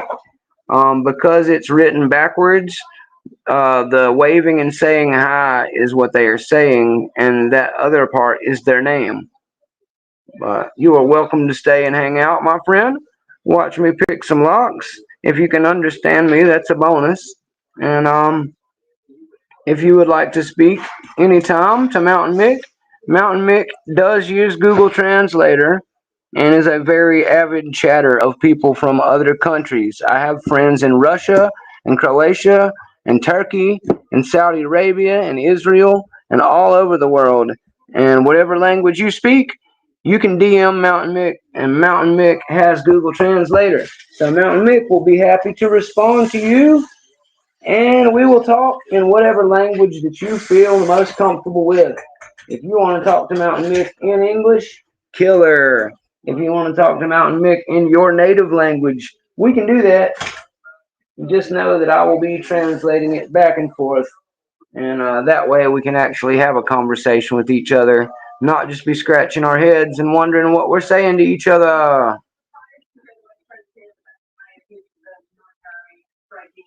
Brad, I don't have anybody here that speaks Arabic, but I do have some friends that could translate for us if I can get a hold of them.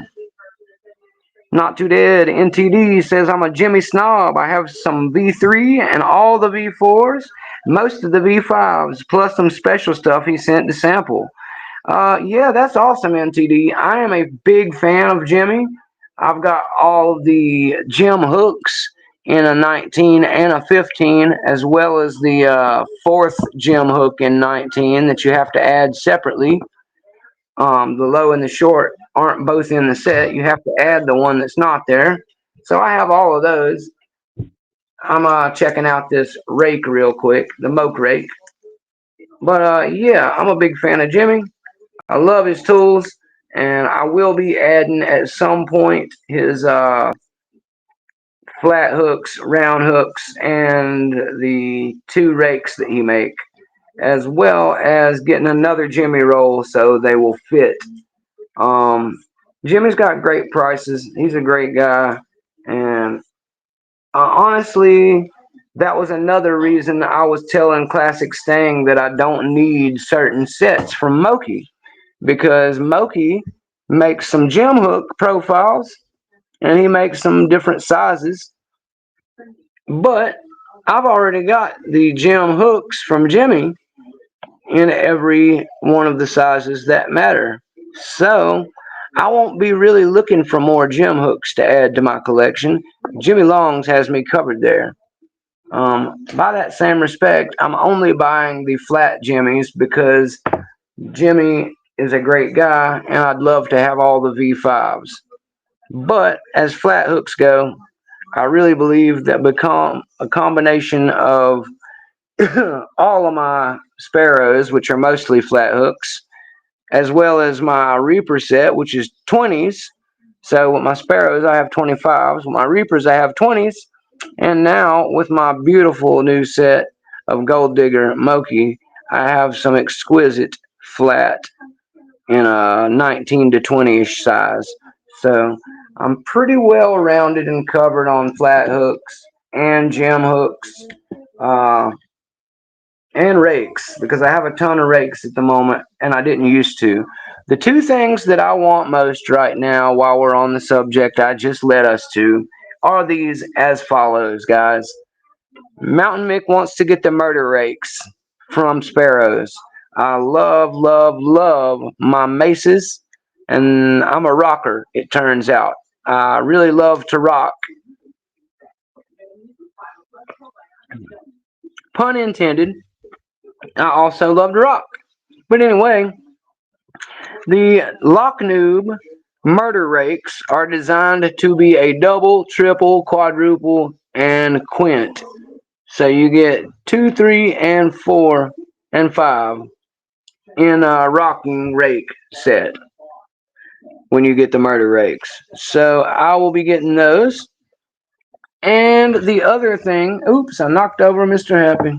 Sorry, Mr. Happy. I did not realize I was so close to you. We're going to have to set you back up there. All right.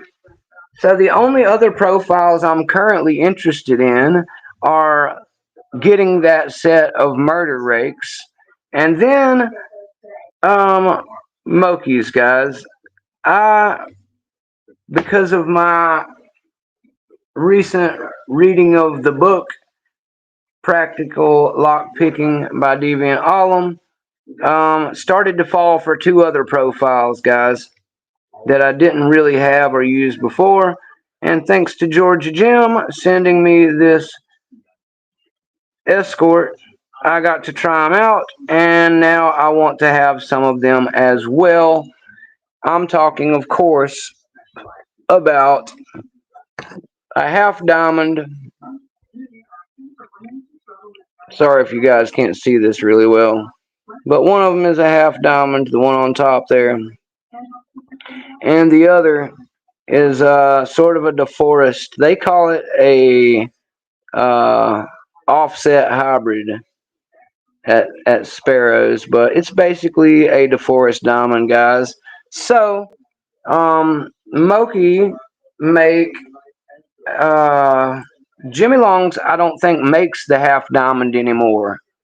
I would love to get a Jimmy Longs half diamond, but I don't think he makes one anymore in the V5, and I missed out on that one. So, even so, Moki makes a half diamond and 2 profile depths of the forest diamond.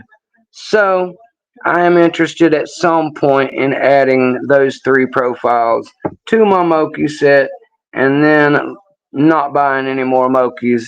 And as I said, I'm going to finish getting the jimmies I want because they're fairly cheap, and getting the murder rakes for my sparrows set. And then I will pretend to all of you that I'm never buying any more picks. That's what I'm going to tell you.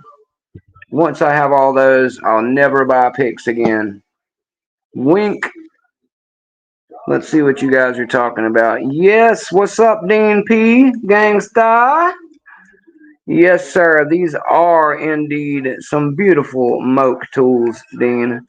I got some Mokis, Classic Stang, my good buddy Classic Stang, who helped us start the dog pack.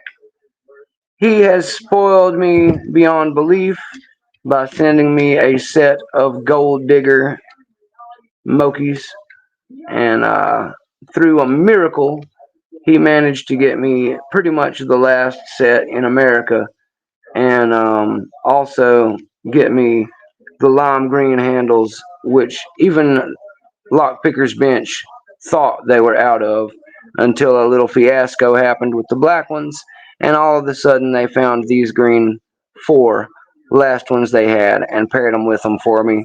So thank you, Classic Stang, for spoiling your boy with some really, really amazing tools.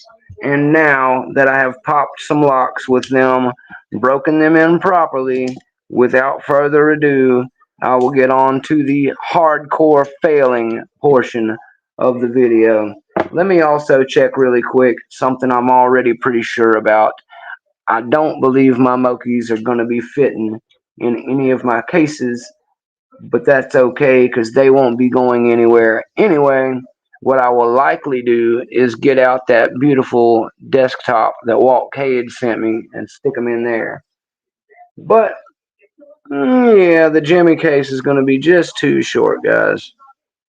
So I'd love to have them hang out with my Jimmies, but honestly, my Jimmies are already about filled up with Jimmies and the Greyhound dog legs that I added to them, and I know that the Sparrow's case is probably also too short. Now, if I had the Sherman, maybe, but I'm gonna need to get a different case for my Moke tools, which is why I was also talking about eventually getting myself the diamond and DeForest diamonds set, because I need an excuse to order one of those really sweet leather cases that Moki have.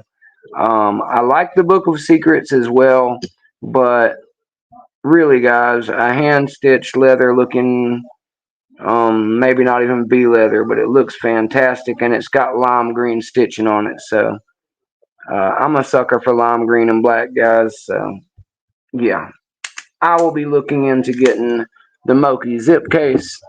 Maybe I'll get the flat bars at some point, but realistically, like me and Stang were talking about, my Sparrows curved ones that are flat are so close to those, I'm not really concerned with that. So basically, I will probably look into getting the half diamond, the 2 DeForest. I don't even care if those have the lime green handles. They could be black, and then the set will be mixed up and look really cool. Have my gold diggers in green and my diamonds all in black. Doesn't really matter to me either way, guys. I just want to end up getting those 3, having a cool set of 7, putting them in that leather case, and calling it a day on those. And I like them so much that, as I told you, I will probably add some murder rakes to my sparrows, and get that stuff added to my mokes. Maybe get the jimmies I was talking about, and then leave all that alone and find some more locks. Because I do have a DD pick and a set of black flags, and both of them are yearning to have some locks that fit them. And as soon as I get rid of making my way into one of these Packlocks we're about to play around with, I would really, really enjoy starting a new journey into either um, levers or dimples or disc detainer. I think I will probably follow the progression most people follow and go for those dimples next, especially since I already have some decent flags. And Mr. Happy was so kind as to send me a dimple lock that I will be trying out very soon with it. So thank you to him for that. This is my dimple lock from Mr. Happy for anyone who missed it yesterday. He says it's not anything super hard, just something fun for me to try out the flags on. And I appreciate him sending that over for me to do that with. Also, he sent me this beautiful Yale. I didn't have a Yale to pick on yet, guys. I'm probably going to fish around in this thing later tonight with the Mokis I just got. Looking forward to that also. All right, so let me do the obligatory showing of the keys. Where'd it go? Where'd it go? Where'd it go? Packlocks. All right, guys. So here we go. For posterity's sake and integrity's sake, there are my two 200K keys. You can see that they are both Packlock 200K keys. There's one. This is the one we'll be playing around with, the PL410 Pro.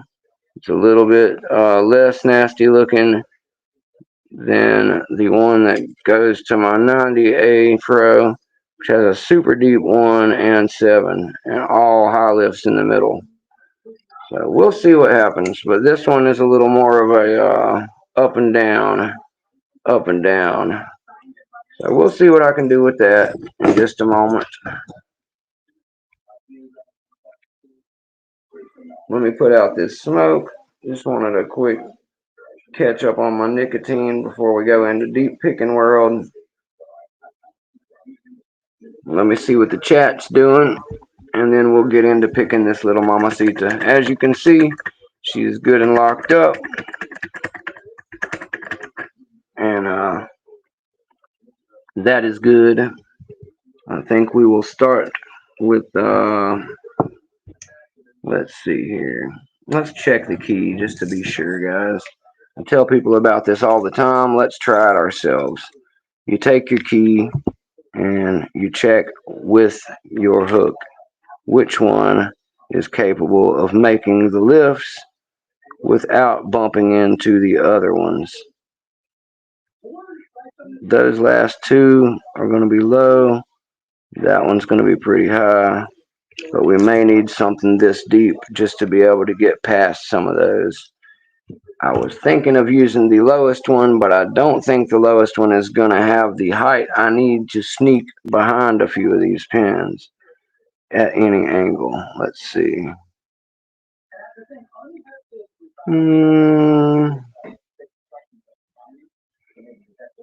Yeah, it's going to be close. I can maybe do it with the lowest one, but it's a possibility I'll bump 5 on that one. So we're going to try using the slightly taller one instead.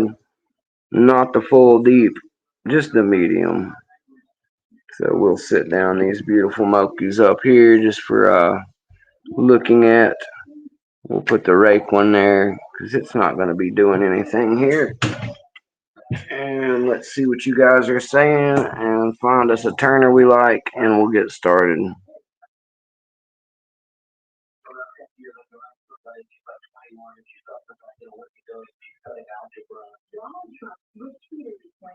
Yes, NTD. Jimmy's a great guy, and hearing about how he started his whole company, blue collar, in his garage from scratch is amazing.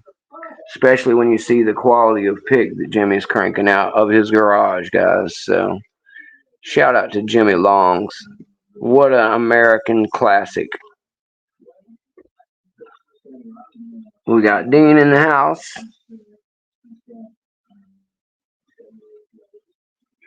That is the longest German word I think I've ever seen, Mr. Happy. I don't know what it says. I'll ask you about that later. Um, we got GK Man, Wild Billion.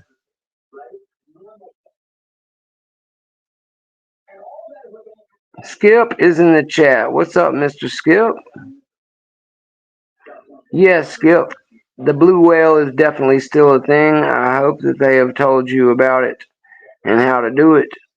Cybervoid is the one that you need to talk to about turning it in. It was originally a Bandito Brandino production, but he has passed the torch over to Cybervoid. Now, Cybervoid spells his name with threes in place of the E and ones and zeros in place of the I and O. So make sure that you're doing all that weird spelling detailing whenever you're looking for Cybervoid. Let's see if we can use one of these new Moke Workshop tools for my tensioning on this lock. Well, wouldn't you know it, I don't pay attention at all, guys. I've got this Packlock in here upside down. What a joke. You guys were going to let me do that, huh? I'm not English or UK, guys. I'm not good at picking in the downward dog direction, so let's try doing it in the right direction. I'm just lining up to see which one of these Moke turners I like the feel of. This one seems to fit pretty well up in the top there. I haven't got a chance to try one of these big old Longhorn styles while I was picking. And I think we'll go with the one that's there because it's already sitting in there pretty proper without any issues. So we'll give it its day to give it a shot. And let me slide up here and make sure you guys can see what's going on decent. I gotta have a little room without being crowded by you guys, but I want you to be able to see what I'm doing as well as possible. There we go. I think you're good there. And let me take the dog pack message down. We're just going to show the Mountain Mick for now. I'm seeing what you guys are saying in chat. Yeah, I'm ready to get into dimples as well, Dean. Actually, right over here, I've got my flags on standby. So I got a lock I just showed a minute ago from Mr. Happy. I got my black flags ready to rock and roll thanks to Georgia Jim. And I will be checking those all out very soon. All right, guys, we're at about the 2 hour and 12-minute mark of the video. So get ready for some laughing at Mick while he fails. I will try to pick on this thing for as long as I can stand to do so. Mick, I was using a Reaper 3 when I picked it. All right, good to know, Skipper. Reaper 3 has a pretty low hook, guys. So if Skip was able to do it with a Reaper 3, then I shouldn't have too much problem with this extra little amount of hook I've got going on here. It's pretty close to a Reaper 3, but I think it's got a little bit more lift on it. The one that I had in my hand to start with is about in line with a Reaper 3, but I'm going to need just a little more than that because Skipper has a underhanded, different way of picking style-wise than I do, so I'm going to need a little more than he would on the natural lift oomph. All right, let's get into it, guys. Das Maschine. Yeah, I don't sprechen the Dutch either, Skip, but Mr. Happy probably has us covered on that. I am happy to learn, Mr. Happy. Let's get in this Packlock and see if I can get any luck with it, guys. If it pops on camera for some reason, do not be alarmed when the little Irish kid starts running around screaming. This lock has spent its entire life on screen trying to be picked. It hasn't been picked yet, but it will open for me one of these days. When that happens, I will be a very happy Mick. So, since it's the only thing standing between me, 200K, and Blue Belt, believe me, now that I have my Moke tools from my good buddy Classic Sting, I will be focusing a lot over the rest of this week, doing some late night picking and whatever it takes. Um, I can't blame it on tools, guys. I've got all kinds of tools and they're all awesome. So if I can't get this lock open, it's because I need more practice and I need to get better. So no excuses from Mick to you guys. I always keep it candid.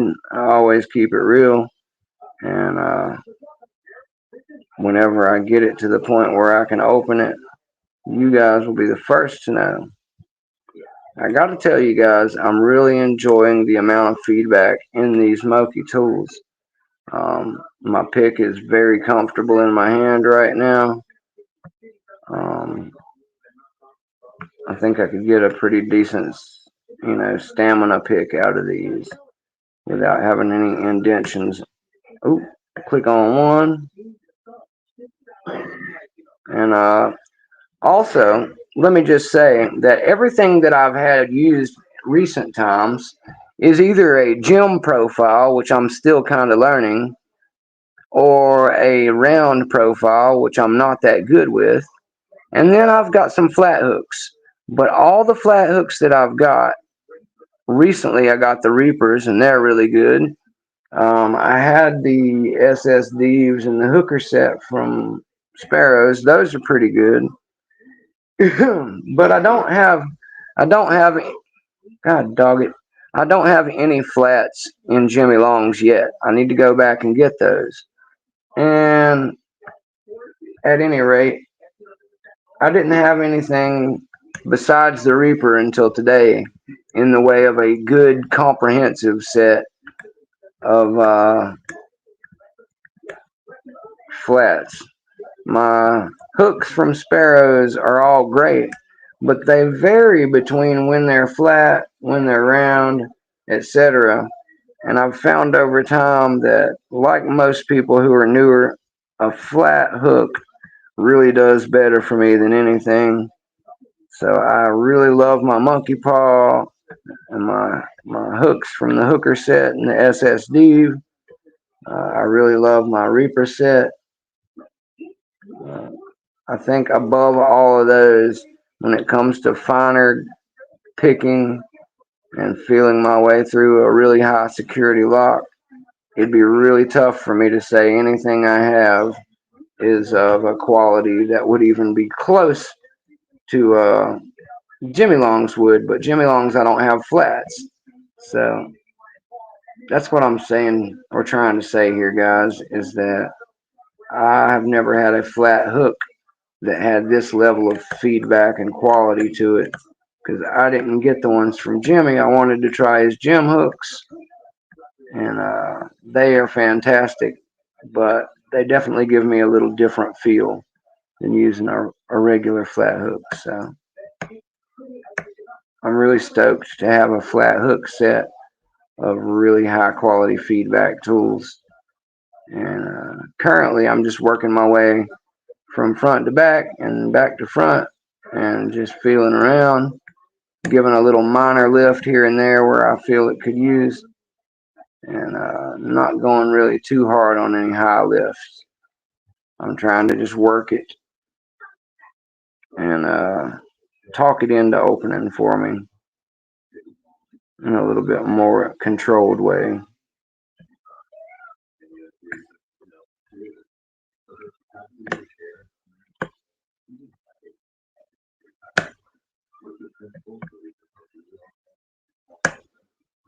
I'm trying to get this front 1 or 2 set, guys.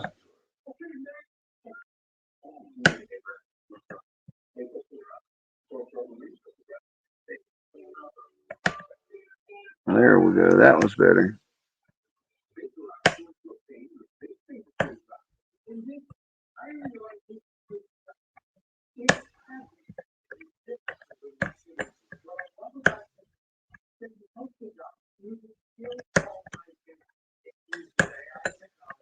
So clicky and crunchy in here, boys. Thank you, Black Smoke Joe.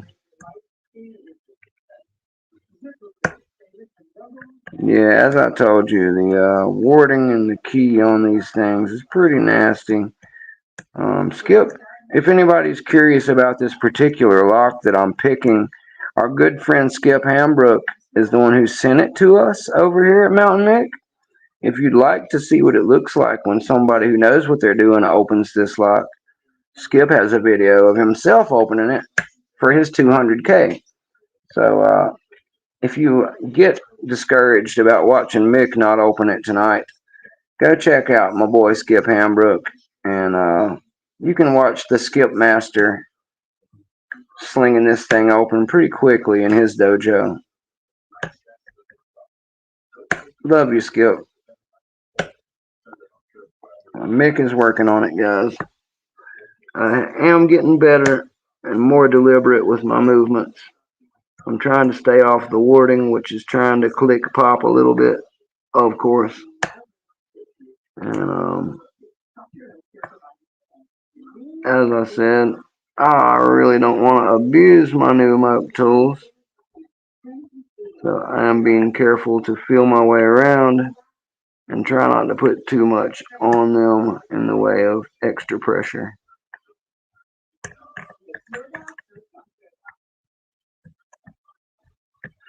I'm also trying to occasionally glance down at my camera phone and keep track of what you guys are saying. Thanks for bearing with me and being patient, but feel free to chat with me. I know that or chat with each other.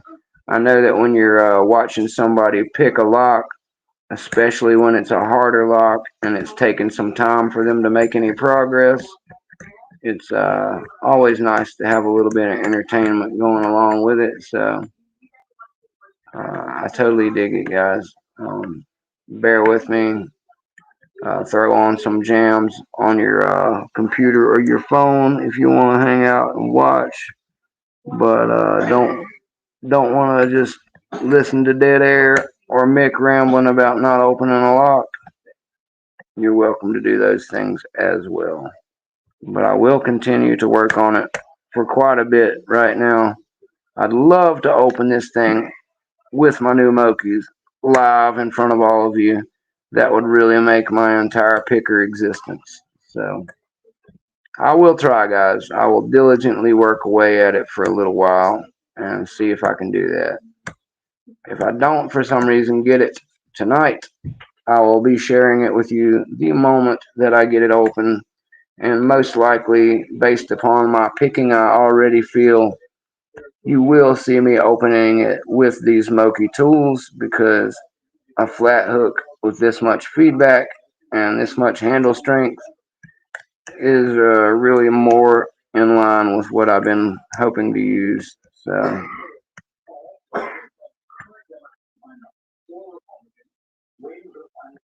I'm not a fantastic picker, guys, but I'm getting there, guys.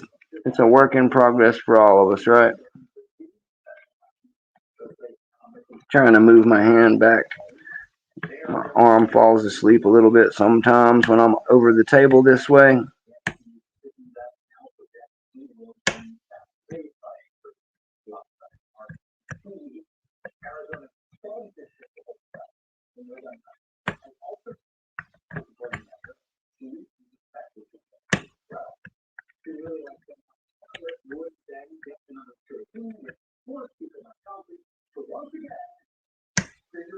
That's exactly right, Pumpkin King. Just chat with one another and ignore Mountain Mick.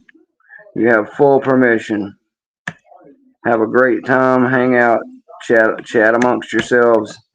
Ignore this fool with the Mokies trying to open a 98 Pro Lotto version, PL410 Pro. And if in the midst of your chat you should hear me yell, "Hell yeah!" you will know that for the first time I have somehow fluked my way into an open. And I'm cool with that, guys. At this point, I'll take a fluke.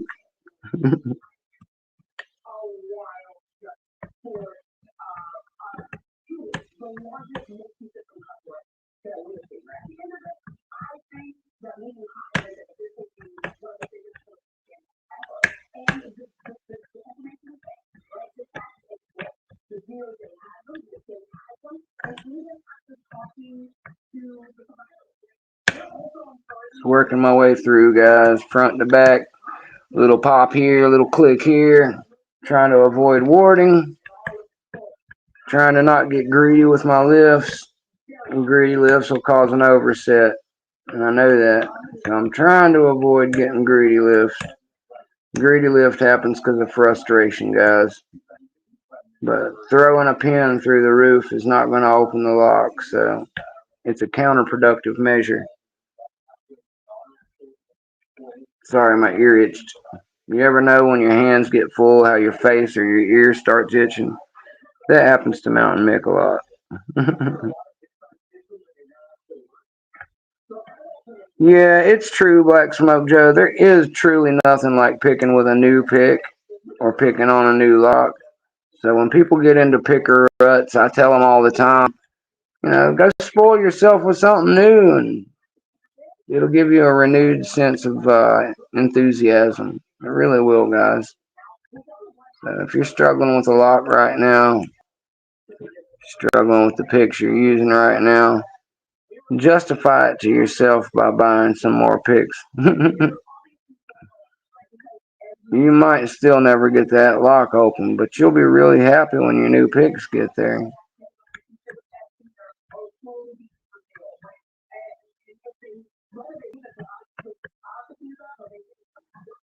What have we got going on here, guys? 7 is not ready.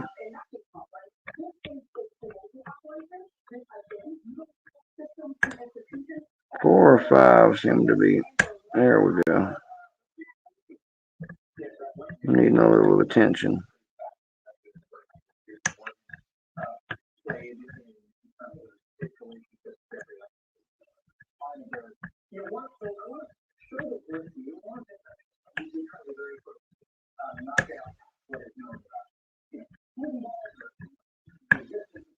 Can I also say, guys, that the screws that hold these handles on, a lot of people prefer the magnetic handle screw, or I'm sorry, the lack of a screw with a magnetic handle. Let me tell you guys, I'm actually trying to keep a finger somewhere near this screw here instead of just on the shaft all the time. And I almost feel like I can also feel good feedback through that screw because of the way it's actually through the tang. So maybe if you haven't tried that out before, I would advise giving it a shot with the screws through yours. It definitely is something where I can feel a little extra. I like that a lot.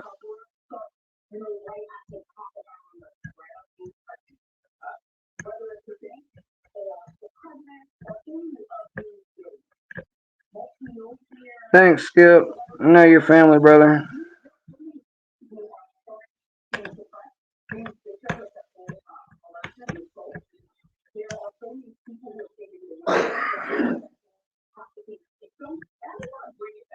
Exactly, Pumpkin King. A new pick won't make you a better picker, but it will make you feel better.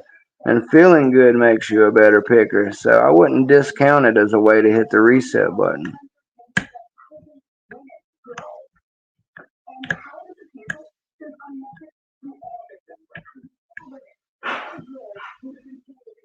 Feeling my way through, guys. Seeing what's still loose, what's still hanging out, what needs a little push. The whole name of the game, right?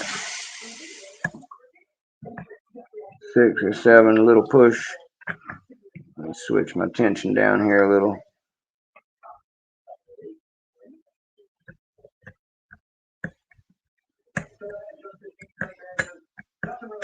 I really do like these long style tensioners too, guys. I can't say enough about how good they are.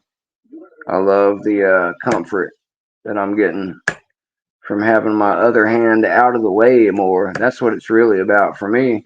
It's not so much about the leverage and stuff I get from the turner from this length.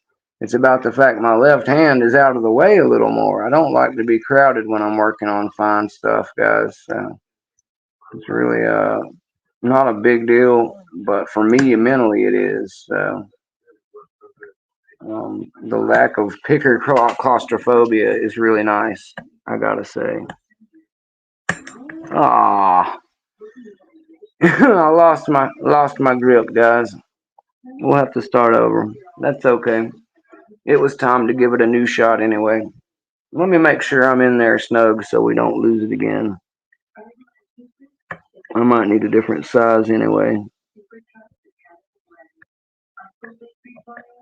No, that one's a pretty solid choice. Seems to fit in there good. I just walked it out over a long time of it. I just happened to grab it just wrong that one time and knock it out.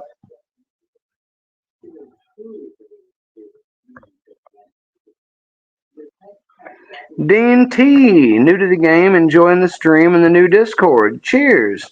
Well, cheers to you, Dean T. I know your name, but I have not met you, sir. The reason I know your name is because you won recently at Lady Locks Live. And we all have a friend that goes by Dean P. Dean P loses all the time at Lady Locks Live. And we were all astounded that a Dean who was new won. We were laughing about it, and I'm happy to see that you are a picker and it wasn't just some random person that won. Welcome to my channel, sir. I'm a friend of Lady Locks as well, and hopefully I'll be a friend of you very soon. Please like, share, subscribe, all that you like, and welcome, sir. Always looking to make and meet new friends at Mountain Mig, and we appreciate you stopping in to hang out. I'm just trying out this new beautiful set of Moki tools that my friend Classic Stang from the server you're talking about at the dog pack sent over to me right before we started the dog pack. And they feel fantastic. Uh, I'm picking a lock that I have never got to open right now. But I'm about to try a different turner in it, I think. But I will continue to use, obviously, my new Moke Workshop pick that I'm really digging. I think that we will give it a Sparrow's Curve Turner a shot in the top because that's what I was using before. I really like the way it sits in it. And I think maybe I'll have a little more luck with that as far as the Turner goes. But I'm really digging the way that these feel. The pick itself is fantastic, guys. I love the way the handles feel. I don't think I'll ever replace them, honestly. I wanted the lime green really bad. I know that they make some other cool ones at 44 Delta and some really cool ones at Hazardous, but if I'm completely honest with you guys, these lime green original Moke handles are one of the things that drew me to these picks, besides the fantastic craftsmanship of the steel itself. So I don't think I'll be changing these ever, guys. I think I will stick to the lime green. And when I get the diamond, the half diamond, and the offset hybrids that I brought up earlier, I may get black and I may get lime green, but I will most certainly still be going with these original Moke Workshop handles. From what I can tell, I should probably try the 44 Deltas before I completely rule them out. And very soon, I will have the 44 Delta handles that go on my Reapers because I'm a handle snob and I can't wait to try those out also. Still, I think it'd be very safe to say that in the future, you're going to be seeing an awful lot of this lime green beauty here and its sisters over there. Thank you, Classic Stang, for spoiling me with these. They are fantastic, sir. They're everything I dreamed and more. So thank you very much. Yeah, I hear that, lock guy. I thought he was a dean in disguise too at first. Blue Scooby! We got Blue Scooby Wagon in the chat, guys. Thank you, Scooby, for coming to hang out. Scooby is here. Scooby is the last person I gave a blue wrench of power to, guys. And for quite a while, I reviewed last night to see who had one. And I've got just about the right amount of people with one right now for my personal taste. So I will not be adding any more blue wrench guys anytime soon. If you have a blue wrench right now, please continue to show that you deserve it, that you're a, you know, outstanding member of the Mountain Mick community as far as helping me police it and not being a jerk. And I'll appreciate you guys having the wrench of power and having my back. Consider GQ Man the leader, chief of the police team. All right. If you have any questions about how to use your wrench, ask GQ Man. Uh, if I ever were to give somebody upgraded power above just the little standard mod that I gave you guys, it would probably be him. Nothing personal to anybody else, but if you've seen what he's done with the dog server over there, that dog pack server is outstanding, and it's no secret that GQ Man is a very large part of that recipe, guys. So, big love for GQ Man. Thanks for having my back over here as well, GQ Man. You rock, sir. Let's see what Black Smoke Joe says. I find you feel your picking pressure is too much. Put a rolled up towel or something under your pick arm. Okay. That's good to know, Black Smoke Joe. I like that too. I'll have to remember that sometime and give it a try.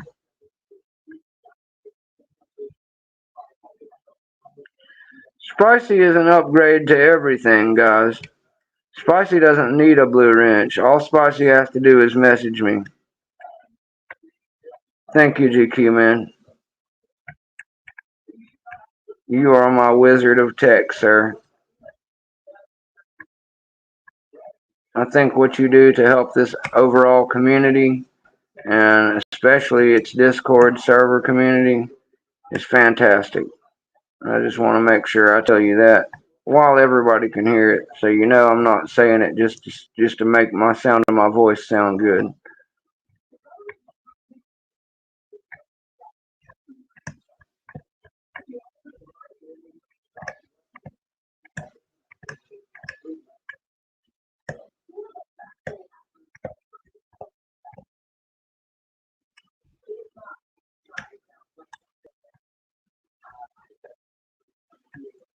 Sorry guys, I'm still working on the Packlock here.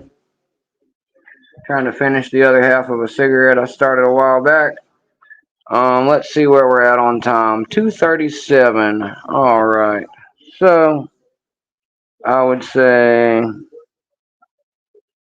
um, damn it, I dropped one. I'll start over on this pick. I was just trying to check and see where we're at. Let me straighten my camera a little bit, see if I can get this thing to stop stressing out my uh, the weight of this thing is stressing out my clamp, guys. It is a repair job somebody did for me and donated, so I'm just happy to have it. But the weight of this phone does make it lean a little bit, so I'm just trying to keep it from utter collapse at this point. Let me lean you guys back just a little more so you can see what's going on here. There we go. And yeah, as you see yourselves begin to tilt just a little bit that way, know that I'm not doing that. That's just the weight of the phone doing it itself. There's not much I can do about that, guys. Thank you, Labs. Yes, these are my fantastic new set of Moke Workshop. Um, these are the ones that I've been waiting for since last week, and basically for all of my life, sir. My good buddy, Classic Mustang, the lockpicking professor, he decided to send me these bad boys right as the America supply was dwindling to nothing. This may be the last gold digger set Lockpicker's Bench had at all, And through a complete stroke of luck, he was able to get me the lime green handles as well. So again, quick shout out to Lockpicker's Bench for getting those here for me and him. They came all the way from Alaska, which is where they ship out of, guys. And on that note, also, let's not forget to thank the man himself who made these real and made them fantastic. The Moke Man. Moki, thank you wherever you are, sir. Oh, I'm sorry. Let me turn your sticker the right way out of respect. This is the way the Moki sticker is supposed to look. Sorry, guys. I had it upside down. It is an M with a little tail coming out of it. Sorry, I had it upside down. I'm used to looking at the Volkswagen symbol. Germans and their pointy symbols make it hard for us sometimes.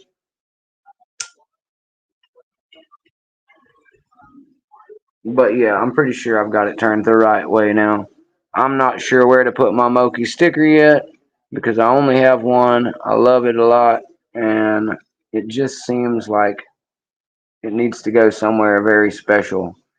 Kind of like my George Jim sticker and my Mr. Happy sticker. My Mr. Happy sticker, I'm very much considering adding to the side over here or down here at the base of my vise. Anyway, I haven't decided quite yet what I'm going to do with those guys. Yes, Brett has pointed out that upside down it reads Woki, but I don't think Moki is Woki. I think the cool thing about his symbol is either way you turn it, it looks like an M because he's got that extra little jag on there. That's one of the reasons I wasn't sure which way it was to start with, but I'm pretty sure it's this way, guys. Don't quote me on that. If Moki ever decides he wants a free brand ambassador who can't speak German but does know some Germans, I will be happy to help him with that also. If Uncle Sparrows lets me. I haven't found out for sure how much they want to own me just yet. Don't leave the pig sitting like that. It's an accident waiting to happen. Yes, I am aware, Brett sucks. I would never normally leave one hanging out of a lock, and only because I was just 2 seconds away would I even consider doing it. I also was telling the professor just the other night that whenever I'm nodding out from picking at night, I usually try to stop before I start doing that because I'm terrified that one day I will pass out with one still in the lock and then wake up snapping or bending the crap out of it because you can do that, guys. So I know it's relaxing to do lock picking. It's very tempting to pick yourself to sleep, but when you feel yourself actually starting to fade, it's a good idea to stop having your picks in a lock so that you can avoid a nightmare. Because you possibly could bend one of those babies, and that would be a tragedy for sure.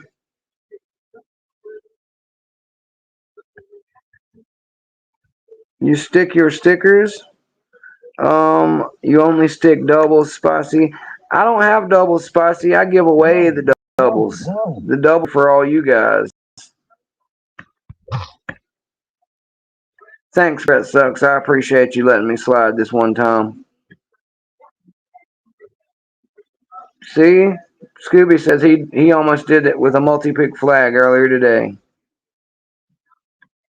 It's a very real thing, guys. Be careful with your picks. There's a lot of inherent danger for them, even when not picking. Even when not picking, there's a lot of inherent danger for a pick. If somebody bumps you, or you run into something, or you pass out and wake up, I'm a violent sleeper, guys. I thrash around a lot, so having a pick in my hand is a bad idea in the first place. I might end up Ricky Bobby forking myself in the leg.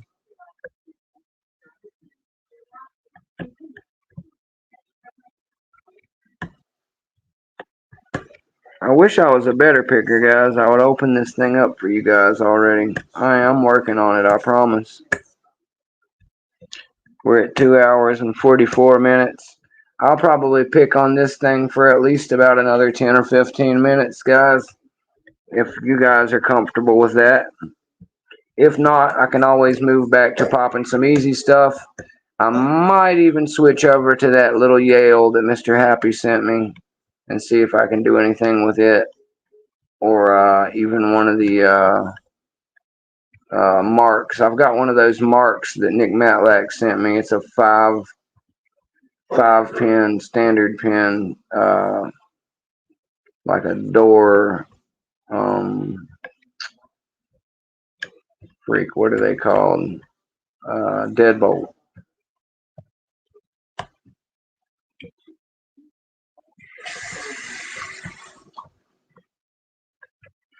Yes, Pumpkin King, you gotta watch out for the fingers always picking the nose.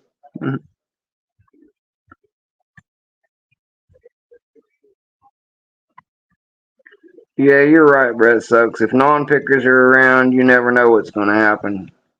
Be fiddling with your stuff and trying to use them for all kinds of non-picking. You'll find your picks getting used for the strangest things if you leave them around people who don't pick. Cleaning out their fingernails and things like that. Do you want to die?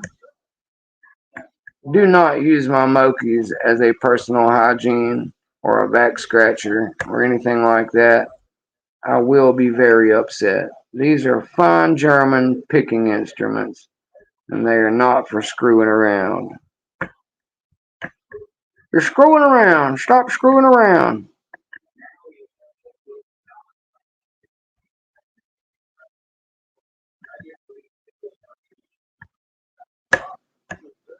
If you guys have not been watching the 250 sub videos, please check them out. I have all of them listed in a spot conveniently labeled 250 sub giveaway on the massive list of channel action we have going over at the Discord. The dog pack. Woof. While I got so many of you here in the chat right now, let me get a quick dog pack roll call one last time. If you're in the dog pack, this is the second and only time besides the first that I will be asking tonight.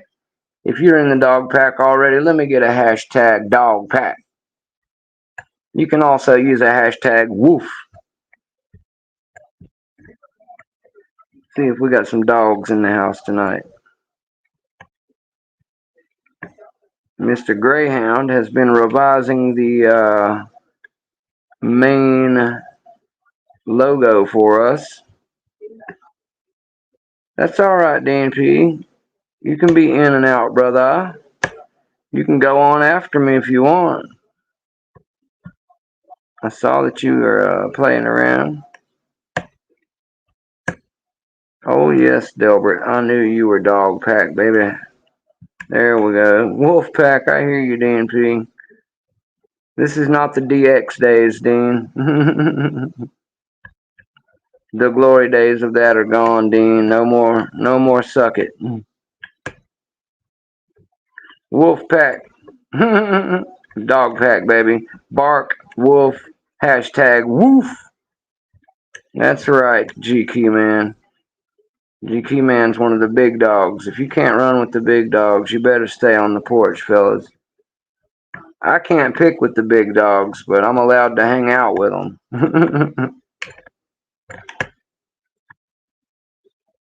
At least I got some nice, pretty mokes to do my picking with now, guys. I promise you, I will continue to use my excitement for them to better my picking and get my blue belt soon and be as worthy as I can for all of you. I do work on this stuff every day, guys. And while I have been a little bit jammed up at green and not been able to get my blue belt on just yet, I try to remind people that I am just into the 2.5 months area of my picking journey. And some people would say that I'm slow and behind. Others would say that I'm cruising along pretty good for a beginner. So I don't know. It's all pretty relative, guys, and changes from person to person, lock to lock. What we all pick wouldn't be the same even if we lined up and traded all the same locks with each other. So it is what it is. I will make the leaps and bounds whenever I'm able, and that's all I can say about that. Yes, exactly, Dean P. At this point, especially at this point, because of the current shipping fiasco, Mokis are like a collector item at the moment. So I will be treating them accordingly, Dean. Um, I will show these Moke tools a lot of love. And as I was mentioning earlier, I will be adding the half diamond and the two divorced diamond profiles with some more handles and one of those cool Moki zipper cases. Now, as I said, I was thinking about getting the top of keyway bars they have, but my Sparrow's curve turners really already fulfill that need. Um, but I don't have a half diamond or two nice DeForest picks. So I think Jimmy Longs has me covered on all the gem hooks that I need. I'm going to get some more flats and rounds from him just because. But this Moki set that Stang just sent me easily covers all of my main needs as a flat hook picker. And I also have Runesmith building me a set of 3. I'm going to be getting a fairly similar setup to what we're going on here, only combined with what we've been chit-chatting about, guys. Rune is going to be making me a classic medium flat, which is my favorite profile. He's also going to make me a half diamond because I need a half diamond and I want his and one in a Moki. And that's mostly because his may just hang somewhere from time to time use. I don't like just putting things away and never using them though, guys. So I'll be using both. And are you talking about me, Dean? Or are you talking about G Key? The G Key man definitely has networking skills. When I noticed that he was the top dog at those other places, I only thought it right to make sure we acquired the best of the best for the dog pack. And since I already had G Key man as a mod over here on my channel, I knew that he was great. So when Stang came to me and asked about such things, I said, yeah, we can do that. Me? Well, thank you, Dean. Yes, networking is one of my favorite parts of this hobby. I've reached out to Moki himself to try and see if we can get him on board with the dog pack. So, also Stang has reached out to him as well, I believe. So, we're really hoping to get Moki on board, guys. Um, without trying to fangirl him too much.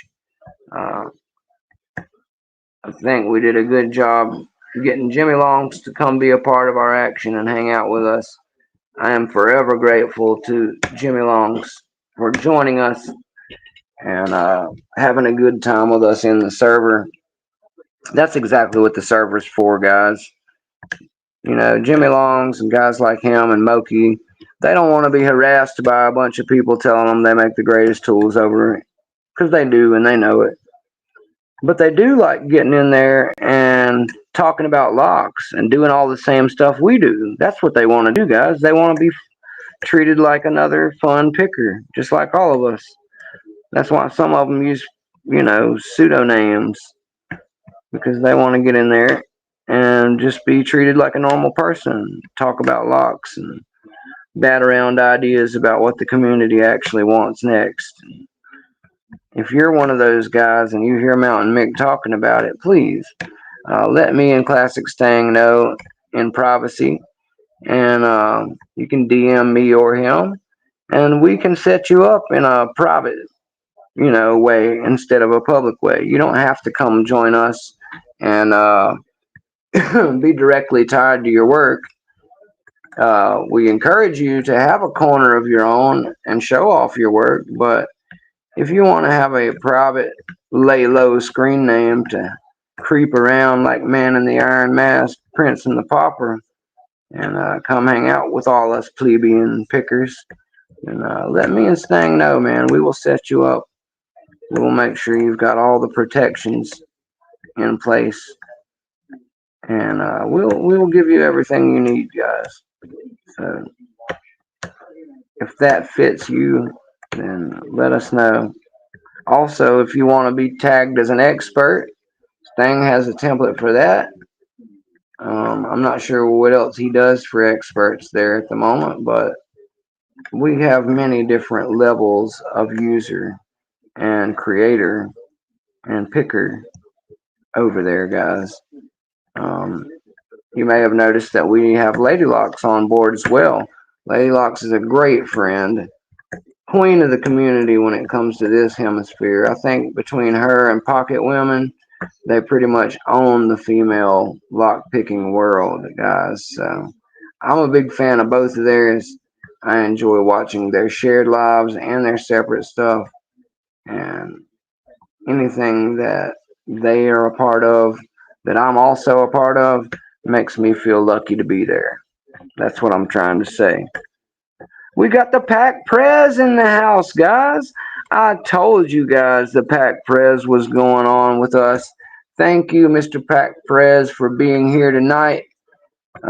Greg Wall, my associate, Mr. Classic Stang, got back word from you that you would be joining us in the dog pack. Super excited to have you on board, sir. Um, I am here trying to do my 410 Pro. I also, because I'm a big lover of you guys, have a 90A Pro sitting here.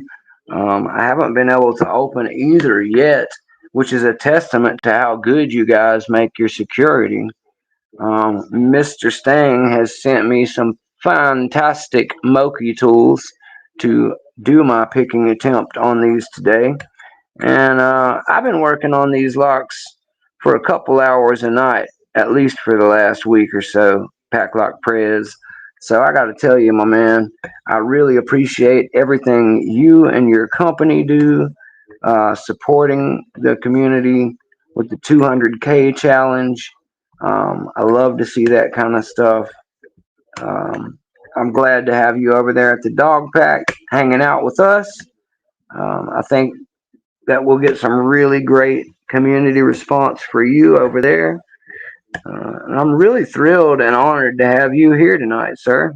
Thank you for joining us. I had no idea you were coming, so I wish I was in a position to open this lock for you and get my blue belt and my 200K all right here with the Packlock PREZ watching. So, yeah, you know what? In honor of the Packlock PREZ, guys, I'm gonna switch right quick. We'll give the 98 Pro a go because I'm not having much luck with this 410 Pro.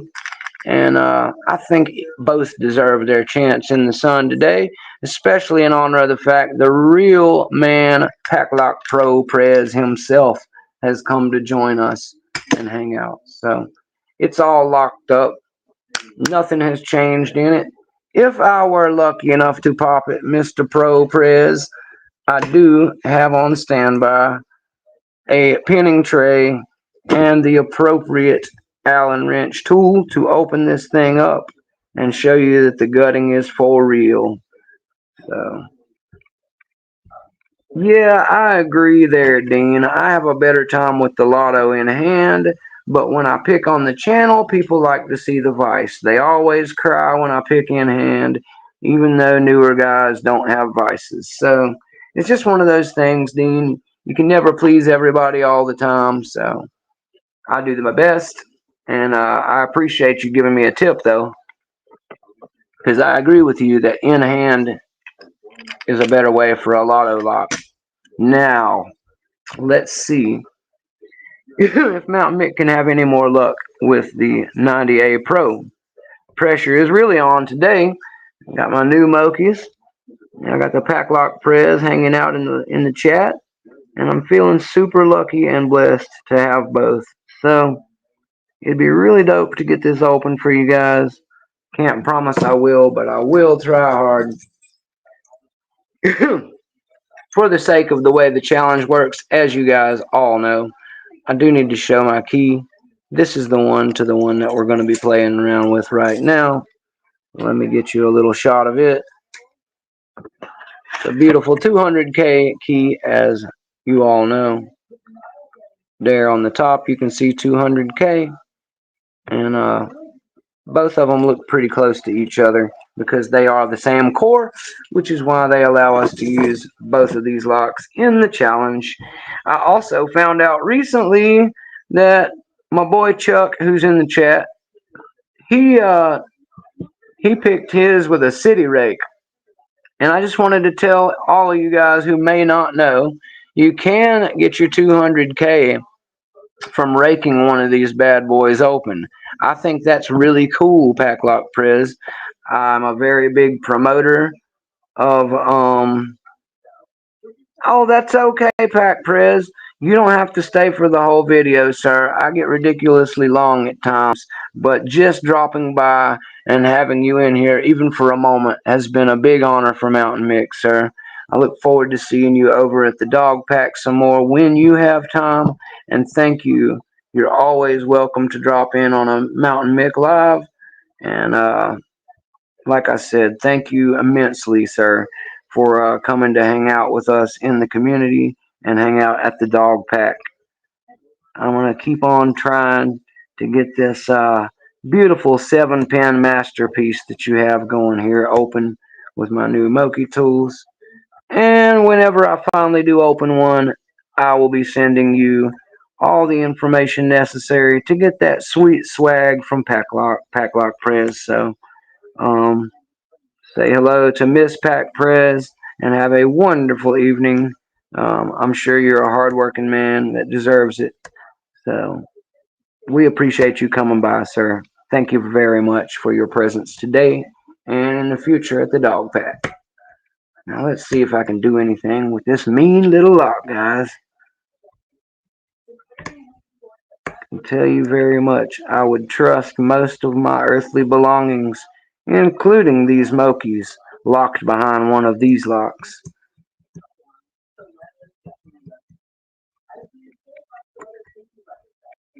Thank you, Pack PREZ. You rock, sir.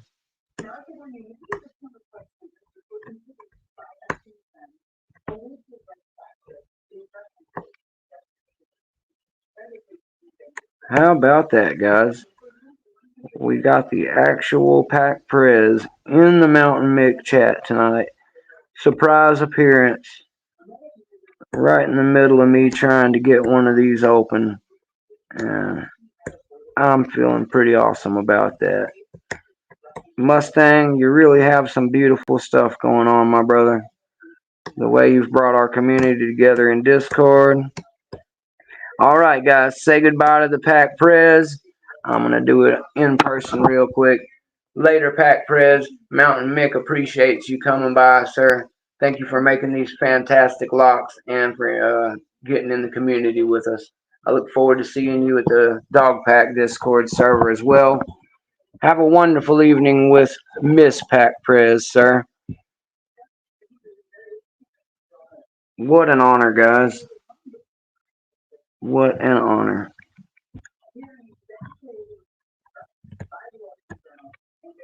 Oh, yes, Chuck Soup. I will add to the description that we had a surprise visit from the Packlock PREZ for sure, sir. You are right about that. I could not live myself down with not mentioning the fact that he came by to say hello while we were picking around.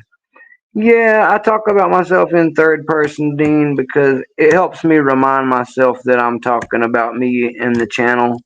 I do consider Mick to be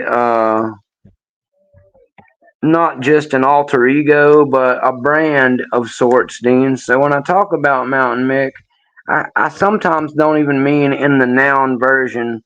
I mean it as a proper noun grouping for everybody involved with the channel. So I'm Mountain Mick, but all you guys in the channel chat, you're Mountain Mick too. G Keyman's Mountain Mick. PREZ is now Mountain Mick. We're all Mountain Mick, Dean. You too, brother. So I will continue representing Mountain Mick to the best of my abilities. And I think it's amazing that with the time I've had in this community and picking, I've been able to meet such great friends like all of you guys. And that me and Stang have been able to start something absolutely beautiful with G Key and Dean and oh, sorry, I'm distracted, guys. But everybody at the Dog Pack rocks, guys.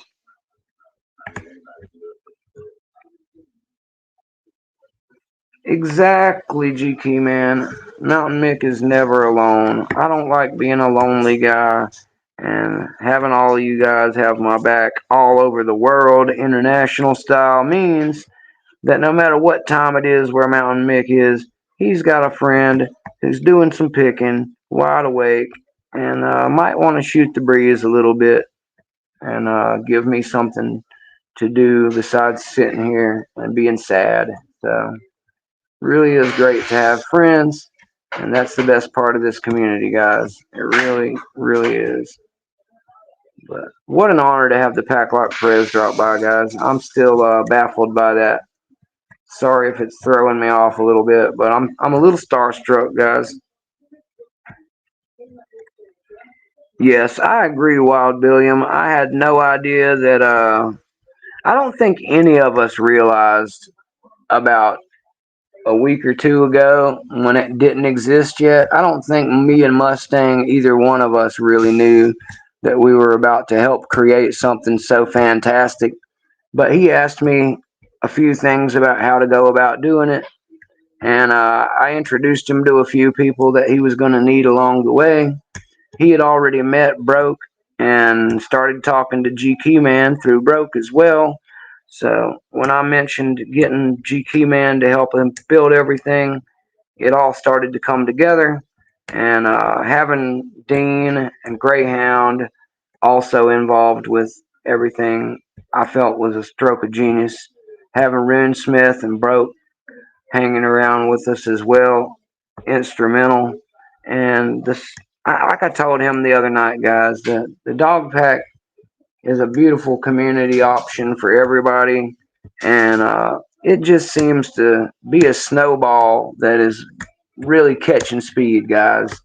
Um, when they started putting it together, I was surprised how massive it got so quick, and how good GK Man and the ideas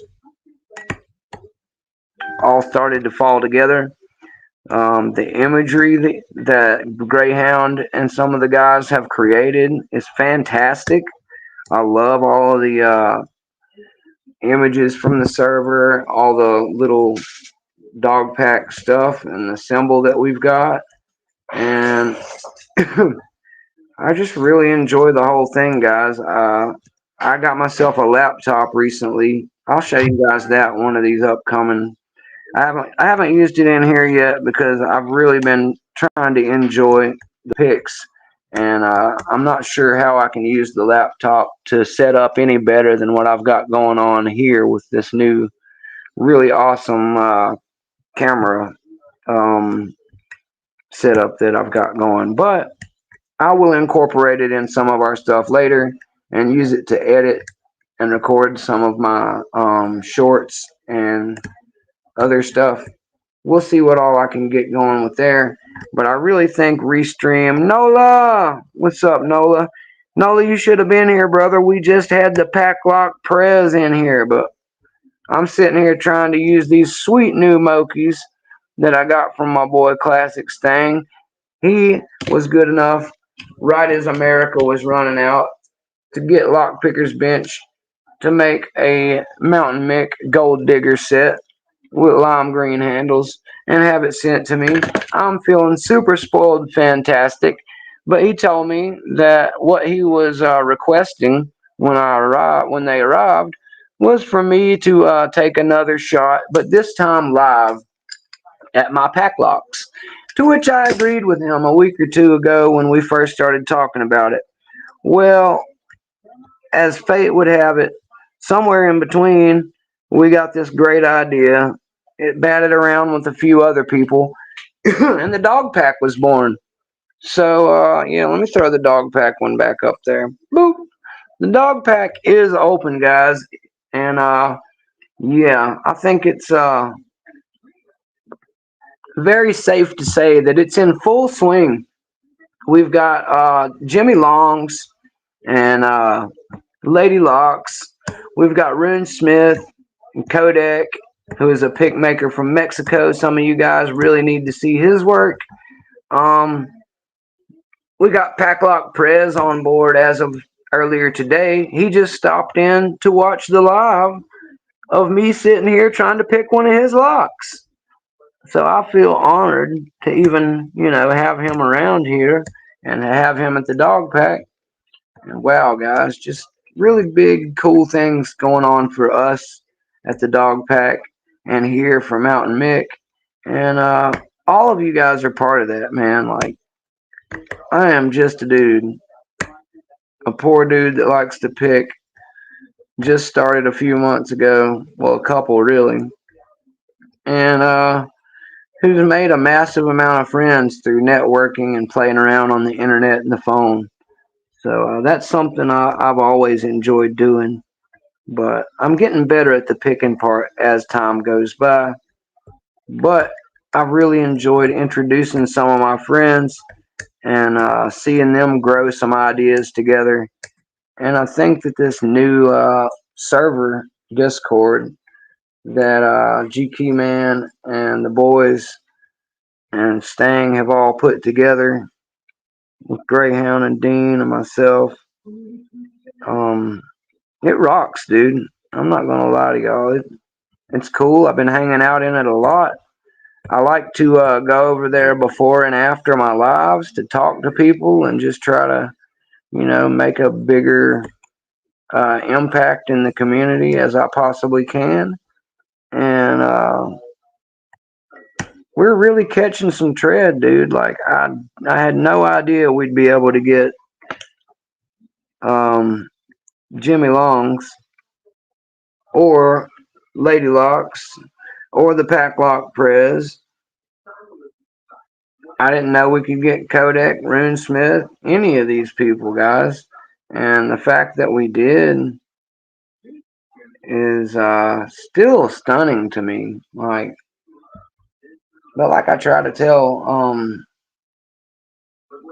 Mustang all the time, these people are just people like us, man. And generally, if you reach out to them and you're polite and you let them know that you have all the right intentions and that you're not really trying to con them or scam them or anything, and you let them know that you have the right intentions for the community, um, most of them are actually really willing to work with you and jump on board. Now, I'm really surprised how many of them already are on board and how far this thing has already gone in just the few days, guys. Like, I think Saturday, was it Saturday we went live, guys? Is that right? I think Saturday was the first official day the dog pack was open to the general public. Mustang had me announce it. Sorry, guys, I'm tightening up my screws a little more here. I lost one in mid pick because I didn't snug them up good. But yeah, Mustang has really got something beautiful going on for all of us over there, guys. And GQ Man has made it massive and policed it well as far as setting up all of the things that need to be in place to make it a happy, safe, friendly place. I've had to have him help me eject somebody who tried to scam a bunch of people the other day, but I found them quick and got a hold of them before anybody else had time to. And I led them on just long enough to be sure that's what was going on. And then I promptly talked to the guys, showed them my findings, and had them banned for life. Hopefully they won't be back, but we are trying to make sure you guys have a fun, positive experience without any of that nonsense getting in the way. So, anyway, I am just thrilled beyond belief at what we have going on over there, guys. And if you're not already in the dog pack, you seriously need to get in on that. We got more makers that I'm talking to and on the way. We have Rob Lawn over there, guys. I talked to Rob and invited him, and I invited Terry B. I invited Nigel Nigby, who makes the lever tools I'm always bragging about. Seriously, guys, me and Stang have been reaching out to all the top powers that be and makers when it comes to picking. And I'm flattered already by some of the ones that we've already managed to get on board with us. And I, as well as Stang, have approached Moki to hopefully get Moki on with all of us as well. I don't know if that's something he's going to be interested in, but if you'd have asked me a week or two ago if we could do any of the things we're doing right now, I would have probably giggled a little bit and thought not as positively about it. But that's why I never say no, guys. I really believe that nothing is a no until you at least give it a try. And it's always worth taking a shot, guys. So, seeing what this thing is already turning into is really cool to me. And I'm going to show the, where is it? Let me show the feature list really quick. I've got to add to this thing, guys. It doesn't have the Packlock PREZ on it yet. I wish I had made up a banner for him. If I had known he was coming, I'd have had one ready. That's how you guys should know it's a full surprise to me. Because I literally would have had a cool banner that said, "Welcome Packlock PREZ," ready to rock if I knew he was coming. But nonetheless, he did show up and hang out with us for a minute, and that is awesome, guys. Um, I'm going to get back to picking on this thing in just a minute, guys. I'm just trying to snug up my screws a little better because in all my excitement to get started picking, I didn't really focus so much on tightening the screws up, and I have managed to knock two of them out so far, one in the rake and one in the second depth hook. And it was my fault both times because the only one I paid much attention to tightening was the lower hook that I planned on using. And of course, now that I've been playing around with all of them, I'm finding out, duh, Mick, you should have tightened them all. Anyway, thank you guys for being patient with me. And thanks everybody who's in the dog pack. All right. Mountain Mick is massively stoked about the dog pack's activities. And let me also say, while mentioning Discord, that the dog pack also supports our friendly other channels of pickers in Discord. So, to Lady Locke's Dragon's Lair, I'm a big fan and friend over there. I was chatting with some people in the general chat there before my live. I will be doing that in the future as well, some because I love to show support to her channel. And the same with Broke University, guys. Broke Picks was one of my heroes before I started this. Co-hosting the show while Rune was gone that time was one of the biggest moments so far in my picking career. And helping and watching Broke grow his Broke University is something also near and dear to my heart. I really dig what he's got going on, And Broke's a great guy. If you don't know Broke, you're missing out, guys.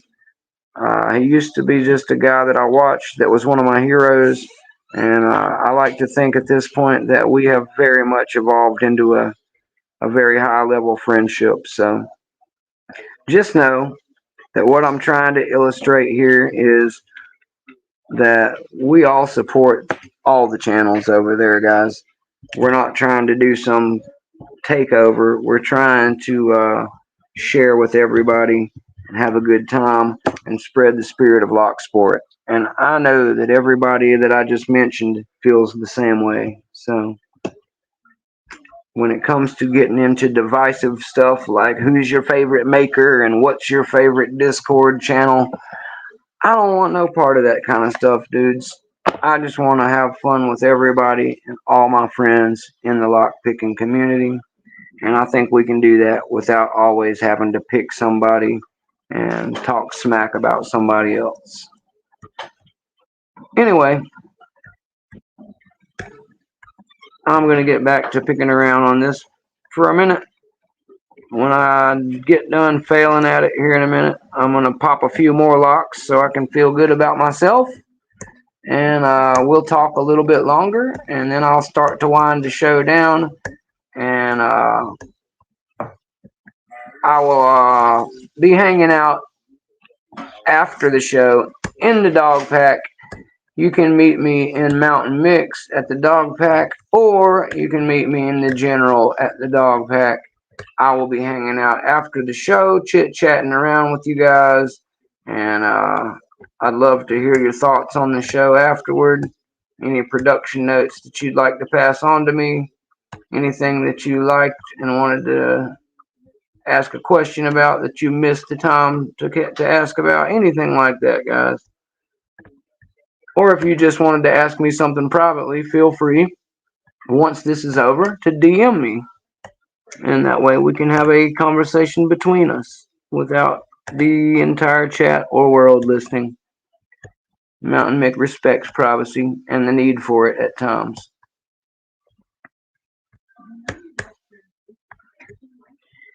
Well, thank you, DNP, for noticing. I try to maintain entertaining people and to keep them engaged with what's going on. Opening locks is usually a better way to do that, but I made promises about picking this hardcore lock that I can't pick tonight.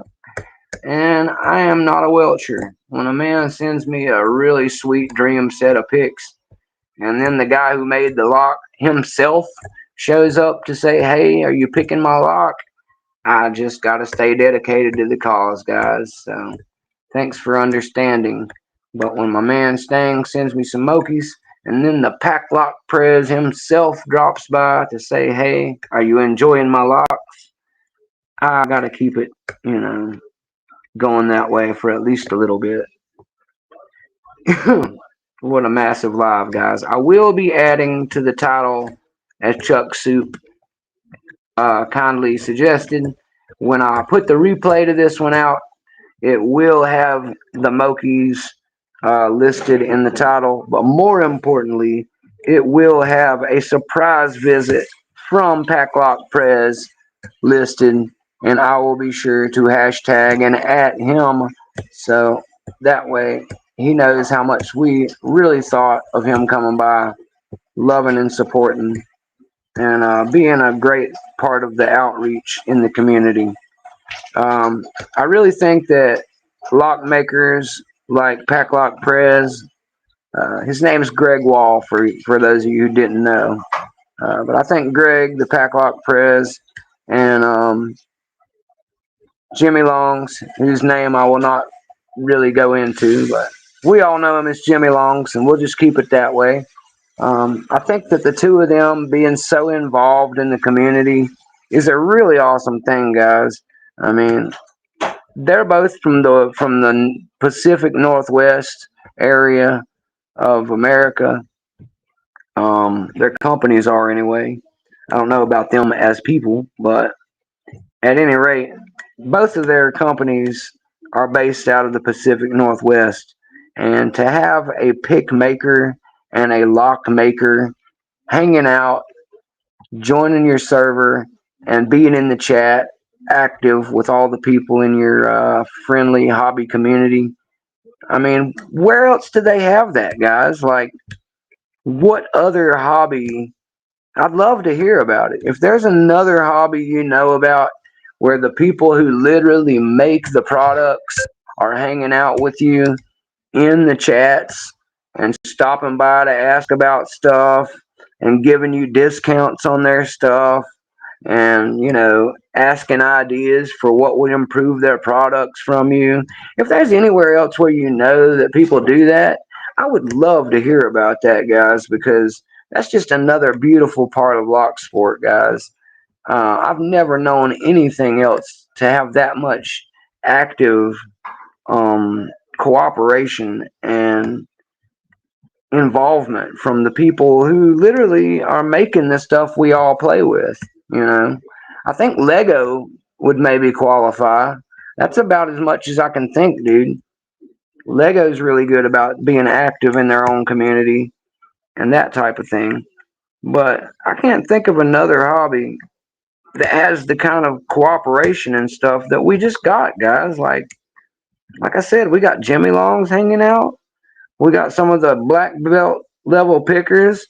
We had excuse me, my voice is getting dry because it's been long. We have Red Wanderer now, guys. I don't know if you guys know Red Wanderer, but Red is one of the black belt top Dan pickers in all of LPU. And I mean, on that same note, we got Georgia Jim. We got the Georgia Jim hanging out over in Dogpack, giving people support, talking in the chat. I just talked to him again the other day. Georgia Jim is a nice, great guy. He's a busy guy, but he's a guy who's involved with the community, and we love him for that. So I'm just saying, like, I don't know of another place where you can get that level of involvement from the people all around, dude. Like, the dog pack literally has some of the top pickers in the world already there, ready to give you advice. Between Georgia Jim, Lady Locks, and Red Wanderer, and some other people. Broke Picks is there, guys. Broke's one of our experts there. Broke Picks, I don't want to brag on him too much because he kind of asked me to avoid the subject, but Broke Picks is a great picker, guys. I really want to tell you guys about what I want to tell you about. He asked me not to, so I'm going to not tell you right now. But anyway, he had a cool new accomplishment that I'm going to let him share with you guys, but he showed me earlier today, and I was really stoked for him, guys. Some of you may have already heard. If anybody in the chat knows what Mountain Mick's talking about, share it with the chat, because I don't want to make a huge deal of it the way I was asked not to. But Brother Broke did some cool stuff recently, and I'm proud of him. And I'm happy to have him aboard over there, too.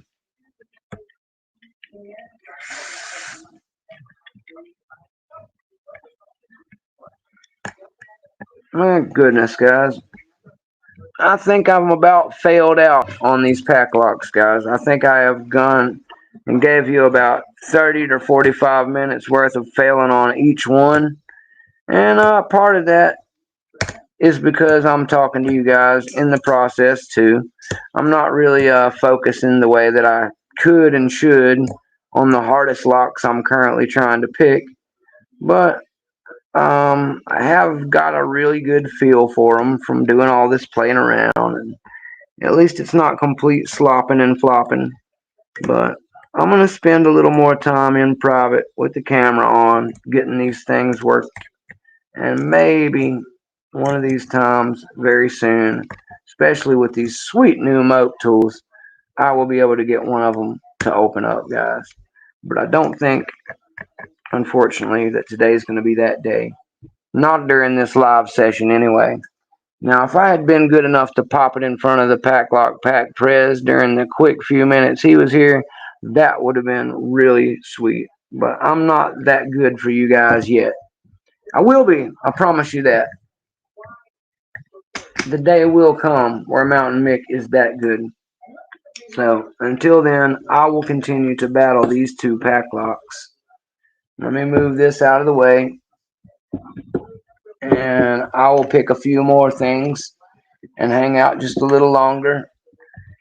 I think I may swap back to front view for just a minute while I talk and hang out with you guys, if that's okay with you.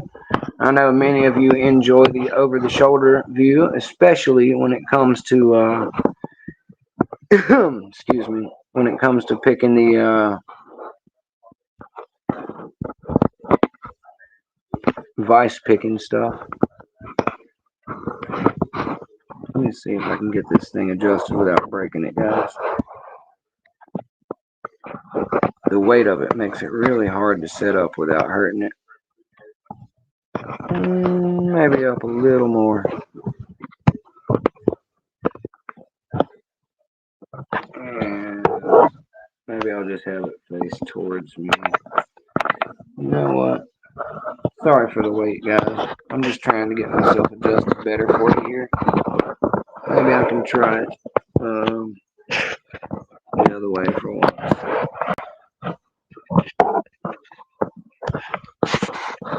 Let's see about that. If I can do that. Give us a wide screen for once. I never usually do that. Let's see if I can go widescreen.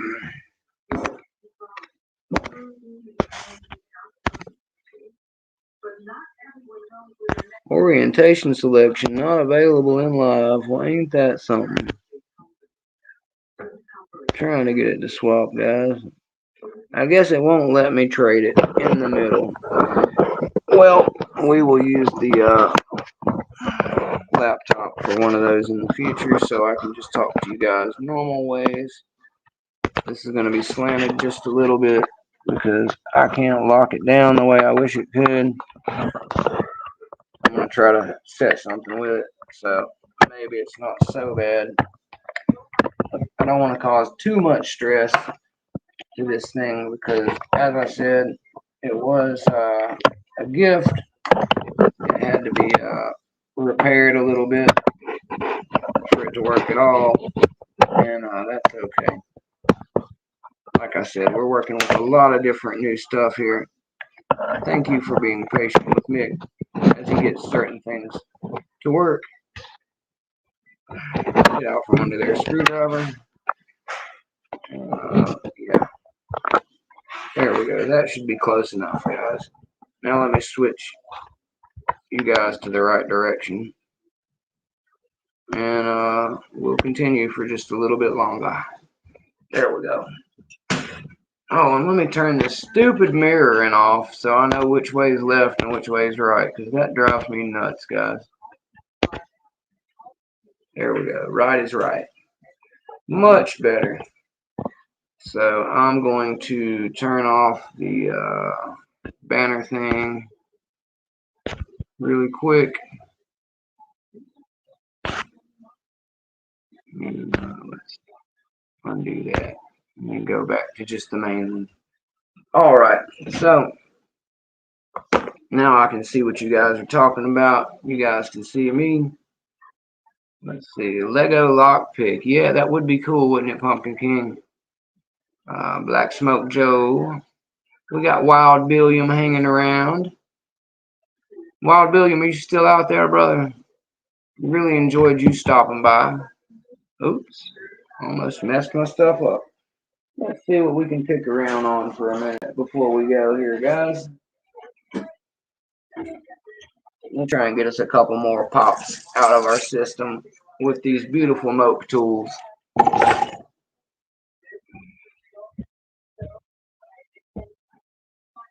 And I will continue trying to use these cool new Moki turners that I did not have before.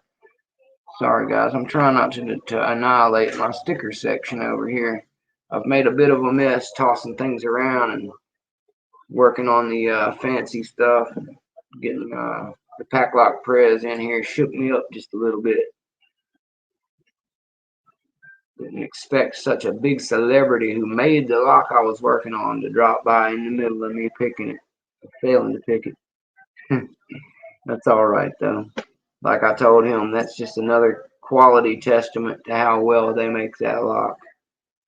I'm not a bad lock picker, guys, but I'm not great yet either. And that lock is a formidable lock. That's the reason they give you a certificate and all kinds of other stuff if you can pick your way through it, because it is awesome. Ooh, matches the bandana. Love it, love it. Matches the bracelet. Now we're getting a Lady Locks level of coordination going on, guys. I'm not going to paint my fingernails just yet.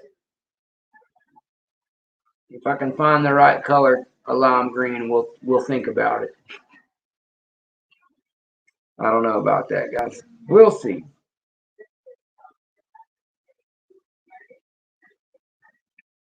Exactly, Black Smoke Joe. Lego locks exist. Do they, Chuck? I didn't know Lego locks exist.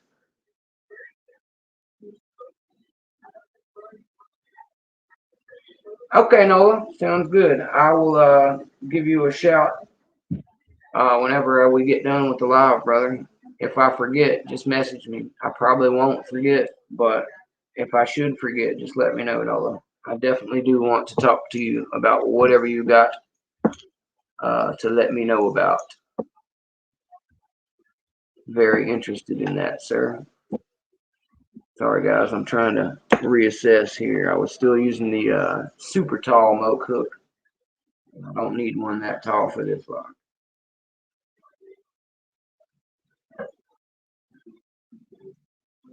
I really enjoy turning the camera this way for you guys sometimes, so I can just hang out and pick around, but still talk to you like we're chilling in the living room with each other. The other one's a good view for showing stuff, though, and it's really my classic view, so I can't get away from it. What you're going to see most of my stuff in is that format, but really enjoy switching it up a little bit. I get bored with videos that don't move the camera ever at all, so I don't know about you guys, but that's how I am. I like to have a little bit of scenery change now and again. That's just how I am. Let's give the rake a try on this one. It's getting annoying. Stupid Bunker Hill lock. I picked you up to give me a pop, not to give me a hard time. Hey, Zero.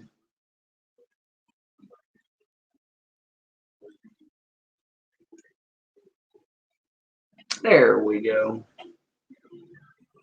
That feels good, fellas. It's been too long because of all that messing with the Packlock. I needed to get an open. The triple Bogota style did not fail me. Man, I love the way these things are so loud. I wore a black shirt on purpose, and the blue I thought would go good with it too. And I was right. These things are super loud and beautiful on screen. And that's one of the reasons I like them so much. Like a peacock, they just strut their awesomeness.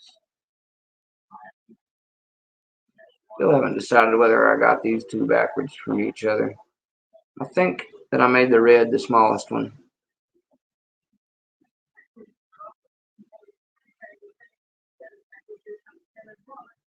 Which one were you saying was the smallest one earlier, Brett Sucks? Because I think I made the red one the smallest one. And I remember you saying it was supposed to be the second smallest one, I think. I don't know. At any rate, I think the way mine ended up, it's red for the smallest, and then yellow, and then white, and then blue. Yep. That's the way I ended up. Red, yellow, white, blue is how I ended up, guys. I guess there's no right or wrong way as long as you remember what you got going on. But Brett Sucks was telling me about how he set his up the way he set his up because of, I guess it was the similar setup to how the Longhorns come from Southern Specialties. I don't have those, so I don't know. I'll have to look it up on the site if Brett doesn't tell me. Labs has a big announcement coming tomorrow. So go check out Labs tomorrow, guys. If you haven't subscribed to Labs yet, go check him out. He's trying to bump his subs up so he can do some live. And yes, Nola, I'll definitely hit you up and see what you got going on, brother.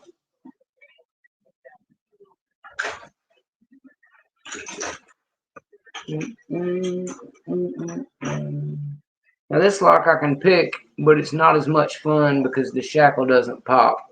Still, it does turn the core whenever I get it done, so I'll give it a quick one. Why not?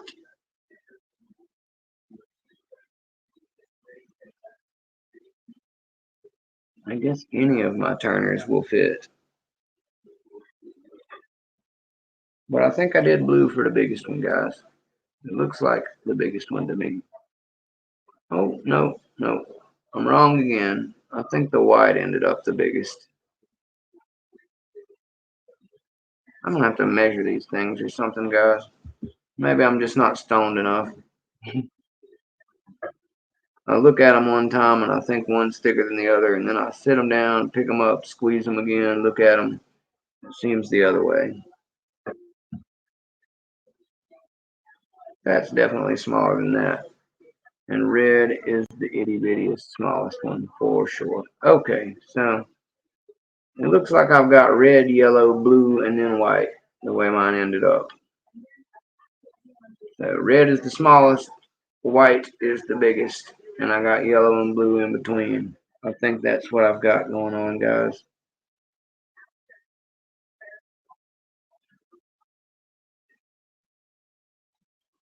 I'm really confused about the blue to the white, guys. One of them's wider than the other, but the other one seems to be thicker. So I don't know. Until I can measure them, I guess it doesn't really matter. Either way, I got them switched up somehow. Maybe blue is the biggest one. Thank you, GQ Man, for dropping a link for Labs in there. Anybody hasn't subscribed to Labs yet, please jump over to Labs and give him a quick sub. He's got some announcement coming up tomorrow that you might want to be around for. And he is a great friend of the channel. He was featured on one of my having a guest shows, and I think he was an excellent guest. I would love to have him back on my show again sometime. But at the moment, we are trying to build his ability to have his own wonderful show going over there with lives and whatnot. So the faster we can build his subs up, the faster we'll be able to get him going live all the time, anytime, the way you should be able to do. All right. Let me see if I can get this little core to turn, guys. Oh, that was too easy. I got it. See? Core is turned, guys. It's also a sprung core, so watch this. Oh, it's a lightly sprung one. But it does go back by itself. Anyway.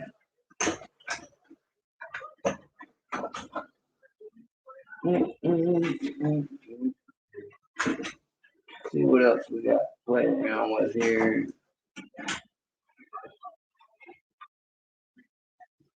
Let's try this Marlin lock. Single pin picking, this one's actually pretty hard, guys. I'm sure it's probably only a white or yellow belt in reality, but it can be quite a pain in the butt sometimes. So I'm going to see what it feels like.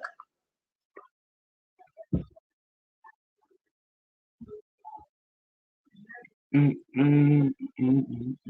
guys didn't tell me we were pushing toward the 4-hour mark. I guess that I might as well go ahead and let it run a little bit. Having the Packlock PREZ here, and all of the beautiful Moki tools here. It just turned this into a big episode anyway. I knew it was going to be big. That's why I planned ahead and let everybody know a full day ahead of time. And I'm very pleased to see the outcome and the turnout of how many of you came to hang out and watch. thank you for coming and hanging out and being a part of Mountain Mig. You guys make all this possible just by being here and supporting me. So thank you all for that.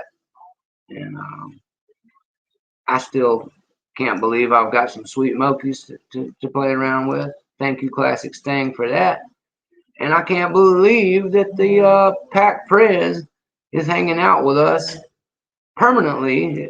Not every second of his life, but he's a member of the pack. He is in the dog pack, guys, the PREZ. So I think no pack would be complete without the PREZ. So I'm glad we got the PREZ. Good job on that too, Stang. I knew we could do it, brother, and you have done it, sir. We got some really cool stuff going on over there. Hopefully we will hear back from some of the other makers, and this thing will just continue to get bigger and serve everybody. Yes, Dean, I like sporadic no warning lives too, but this one had too much special stuff for me to let anybody miss it. Between the Mokis and my own excitement, I wanted to make sure everybody knew we were going to have this one. And as I said, with the PREZ having a surprise visit, I'm really happy that I did, because I don't know if anybody would have believed me that he came by if I hadn't had all of you guys here at the time. So thanks for being here, guys, so that nobody would be able to say, oh, Mick's just making that up. No. Look how much easier it is to rake a lot. That's what I'm talking about, guys. All that time SPPing and failing, and 3 seconds of raking in. Whoop. Gotta love that triple Bogota. Thank you. Saves me out of those ones that are just getting on my nerves. See what you guys are talking about. Terraphon says I'm having one of those nights where I can't pick a damn thing. Can't even pop my 5540. I know what you mean, Terraphon. The last live that I had was like that, sir. I couldn't pick anything to save my life. I'm doing better tonight in an overall way, but as per usual, I was not up to the task just yet of picking one of these bad boy Packlock blues. Now I will soon. I will be very happy to share the video with all of you when I get it open. And I wish I was good enough to open it on a live for you guys, but I'm not quite that good yet. If I was, believe me, it'd be no secret. I'd be dancing around, rubbing your faces in it. That's a joke, guys. I'm not that bad a sport, but I would have. I'm also not that humble. I would have told you about it.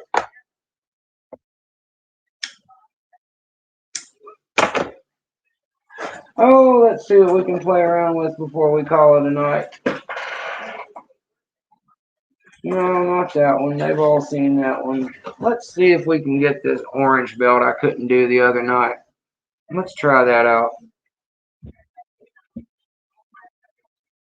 First, we'll go to the super big old blue one that I've got. The blue one fits. Does the white one fit? It does, but it seems snugger. So maybe the white one is bigger than the blue one. Yeah, the white one's a little bigger. So white's the biggest.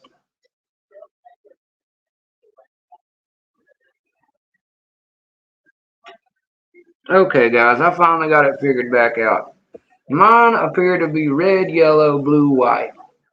That's the order of my thicknesses, the way I've got them right now. Red is my smallest one. Yellow is the next step up. Blue is the third. That's probably the 40. And white is the fat boy. That's the 50, I think. And that's good because I use that one not as much. And I'll probably get this white so dirty you can't tell it's white pretty soon. I also wanted to know, I asked a few times, but I didn't see any response yet. Does anybody heat these things up and shrink them smaller, or does everybody just leave them flopping around on the wrench? Just curious. If anybody actually heats these things up, let me know. I think Brett Sucks might have said he had a set that was like that. Now that I remember, I did get a little bit of a response there.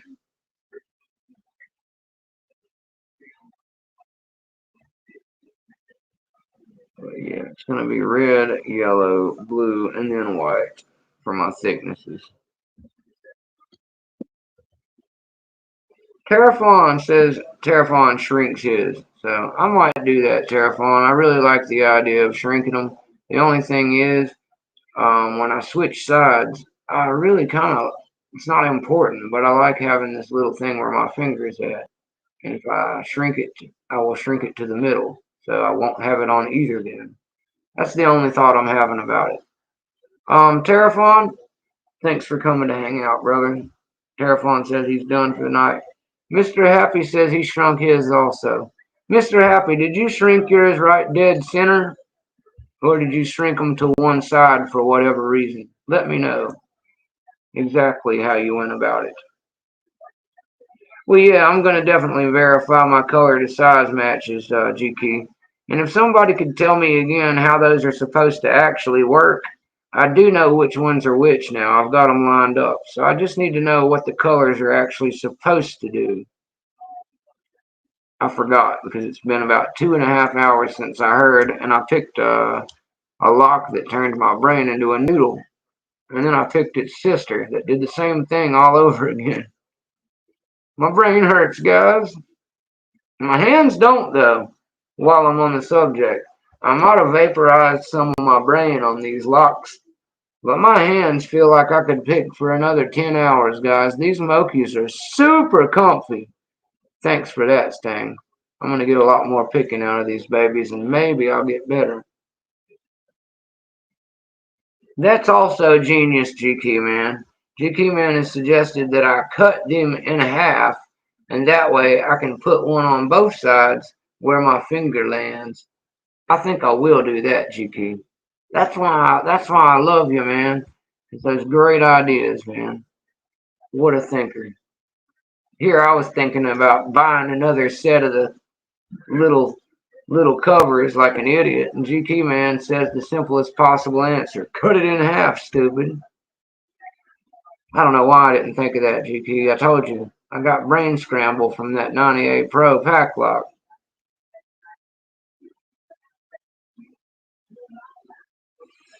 Mr. Happy says I prefer to feel the steel directly, so only did a small section towards the long side that usually sticks out when it's in his case.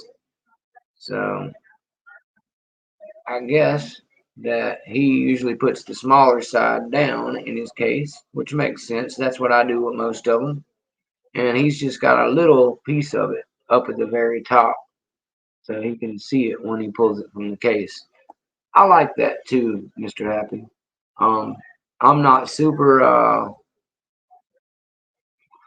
I'm not super concerned with having it where my finger is. As you can see, the blue one I'm using right now doesn't. I didn't slide it out there to hold it, and the way I waver my finger, it probably won't stay unless I shrink it. So, was just curious. I don't want to make any changes to these really awesome tools until I've got a great idea what I'm going to do with it. Pre-planning is important, guys. When you just go head over heels in after something and start making changes and adjustments, it's very often you'll find looking back, man, I wish I'd have done this, or man, I wish I'd have done that. And that's why I like to do a good think tank with all my buddies in the chat before I do a single thing. Just like when we were putting the handles on. I don't know if you noticed, but many people in this hobby are very OCD. I am no different. I'll show you what I mean really quick. I wanted all of mine to have the M from Moke Workshop at the back end. That's how they all are. If you flip them all over, they're all the same way on both sides, guys. I don't have them flipped from each other, and I technically have them where they read upside down instead of right side up. So no matter which way I turn the pick, it looks right side up to you though. That's the beauty of it. See, because of the way I have them, the outer that's facing the camera reads properly. The one that's facing me is always upside down. But they're actually facing the same way. Anyway, details, guys, details. People who pick locks are into details. And some of them are ridiculous and small details, but a lot of times the small details make the big differences at the end, guys. That's something I learned in racing. All those little details add up.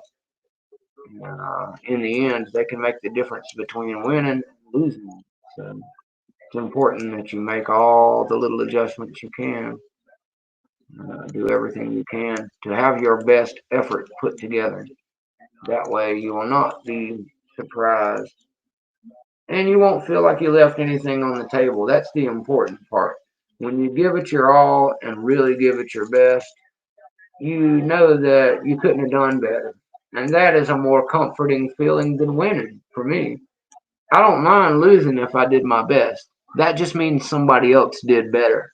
And I'm okay with somebody else's best being better than mine. But when I give less than my best and I lose, I could have won possibly in my mind because there was something left in the tank. And that's not good. That's what you'll beat yourself up over. So never do that in life. Leave everything on the table. Give it everything you got. Don't save anything. That way you won't have to look back and wonder what could have been if you'd have had just a little bit more oomph that day. One of my favorite sayings that I used to get told by my coaches is look at the word triumph.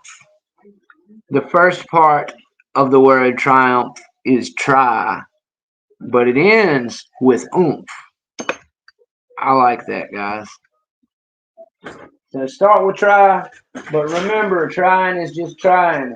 You will not triumph without the oomph. So give it the oomph, guys. Give it that extra little bit that it needs to put it on over the edge. Exactly, Chuck Soup. The devil is in the details. The devil's a details-oriented man. All fine print is where they get you. So make sure you pay attention to all the little details whenever you're doing business and whenever you're doing anything. That way you won't be surprised. You'll know what you're walking into. I'm just picking my way through a few easy locks to enjoy the mokes and to hang out with you guys for a few more minutes. We are almost at the 4-hour mark, which means Mountain Mick is about to wrap it.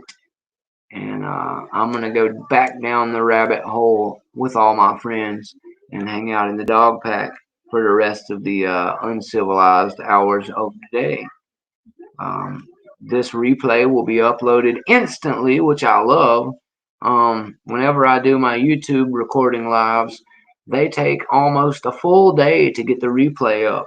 Something really cool that I didn't know is a byproduct of using Restream is I almost instantaneously have my replay ready to go for people who missed the live.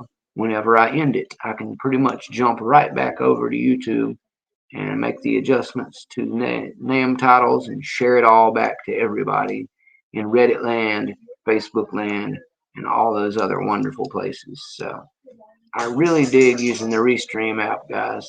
And I would recommend anybody who has a channel that's still just using Facebook or YouTube in its natural form to give Restream a shot, guys, because all these cool banners like this one right here that says welcome to the Mountain Mick Live, all those cool banners come from here. The one that I added with the lime green at the bottom, that is from Restream. The fact I can patch other people into the show, that is Restream. The dog pack is open, that is Restream. 250 sub giveaway, that is Restream, guys. I love it. I'm glad that it exists. Again, I just want to give a thank you shout out to all of the makers that are joining us over on the dog pack. I love that you guys are cooperating and jumping on board with us and hanging out in the chats, doing cool things with the community. It's really makes the entire community experience more fun for all of us. Let's rake this thing, guys. It's getting on my nerves. I could have maced this thing in 2 seconds. Sometimes it's just the profile. I'm not used to using this long tensioner on it either. Mokis aren't made for Brinks brasses, guys. Mokis are made for locks that give you a hard time, like the Packlock. When I'm picking on this little guy, I usually just use something that's, a Sparrow's or a Covert instrument because that's what they are built like tanks to do. All right, guys. That's about all Mountain Mix got for you guys today. Let me go ahead and put the goodbye banner up and start saying my loves yous and goodbyes as we cross the 4 hour mark. All right. So, yeah, exactly. You're right, Chuck. The banner was not up, and that's why I've got it up now, sir. That's what this banner is for, is to let everybody know that Mountain Mick is serious about the rap and not going to ramble for another hour. I tease the rap sometimes and still go on or get distracted with other things. But as Chuck Soup has pointed out, once the banner of "See you next time, Mountain Mick loves you" comes up, you got about 5 minutes or so to make your goodbyes, your last questions, and to just meet Mountain Mick over at the dog pack because I will be there in probably about the next 5 minutes. I'll be hanging out on the laptop, saying hello to all of you, asking you about how you thought the show went, and just enjoying myself over there while I also enjoy doing a little in hand chilling and watching TV, picking with my beautiful, beautiful new set of the Gold Digger from Moke Workshop. Classic Stang, the masterful special thank you shout out to you for this episode, for sending me these beautiful, wonderful tools, sir. I can't wait to get to Florida and hang out with you in real life outside of the computer world and do some picking and chilling in real life. Very much looking forward to it, brother. Um, Also, special big thanks to all the guys at Dogpack who have made it a reality, all the makers who are joining us, all the pickers who are joining us, famous pickers and regular pickers included. I'm one of the latter guys. I'm just a regular picker, but thanks for getting in there with us, guys. I really enjoy hanging out with all of you. This community has given me a lot of the love and support that I was missing in my life, and I thank you all for it very much from the bottom of my heart. I needed some friends that were into more healthy things and that are actually supportive and there for me. And I didn't have that outside of my wife, other than you guys. So now I do. I'm a lot happier. I feel a lot better spiritually, mentally. All of my focus is here at the moment. I will get divided a little bit between work and family life when I get to Florida, but I will always still be here hanging out with you guys. I'm not going anywhere. Mountain Mick will be a lifetime staple hobby for me, and I will get better as a picker as time goes on. I promise you that. I will put in the hours necessary, the practice necessary, and more of these big old finger blisters like this one on my thumb right here. Um, I'll keep doing what I have to do to be the best I can for all of you. And I will also keep working with all my guys at the dog pack to make sure that what we bring you as a Discord experience there is the best that we can possibly give you.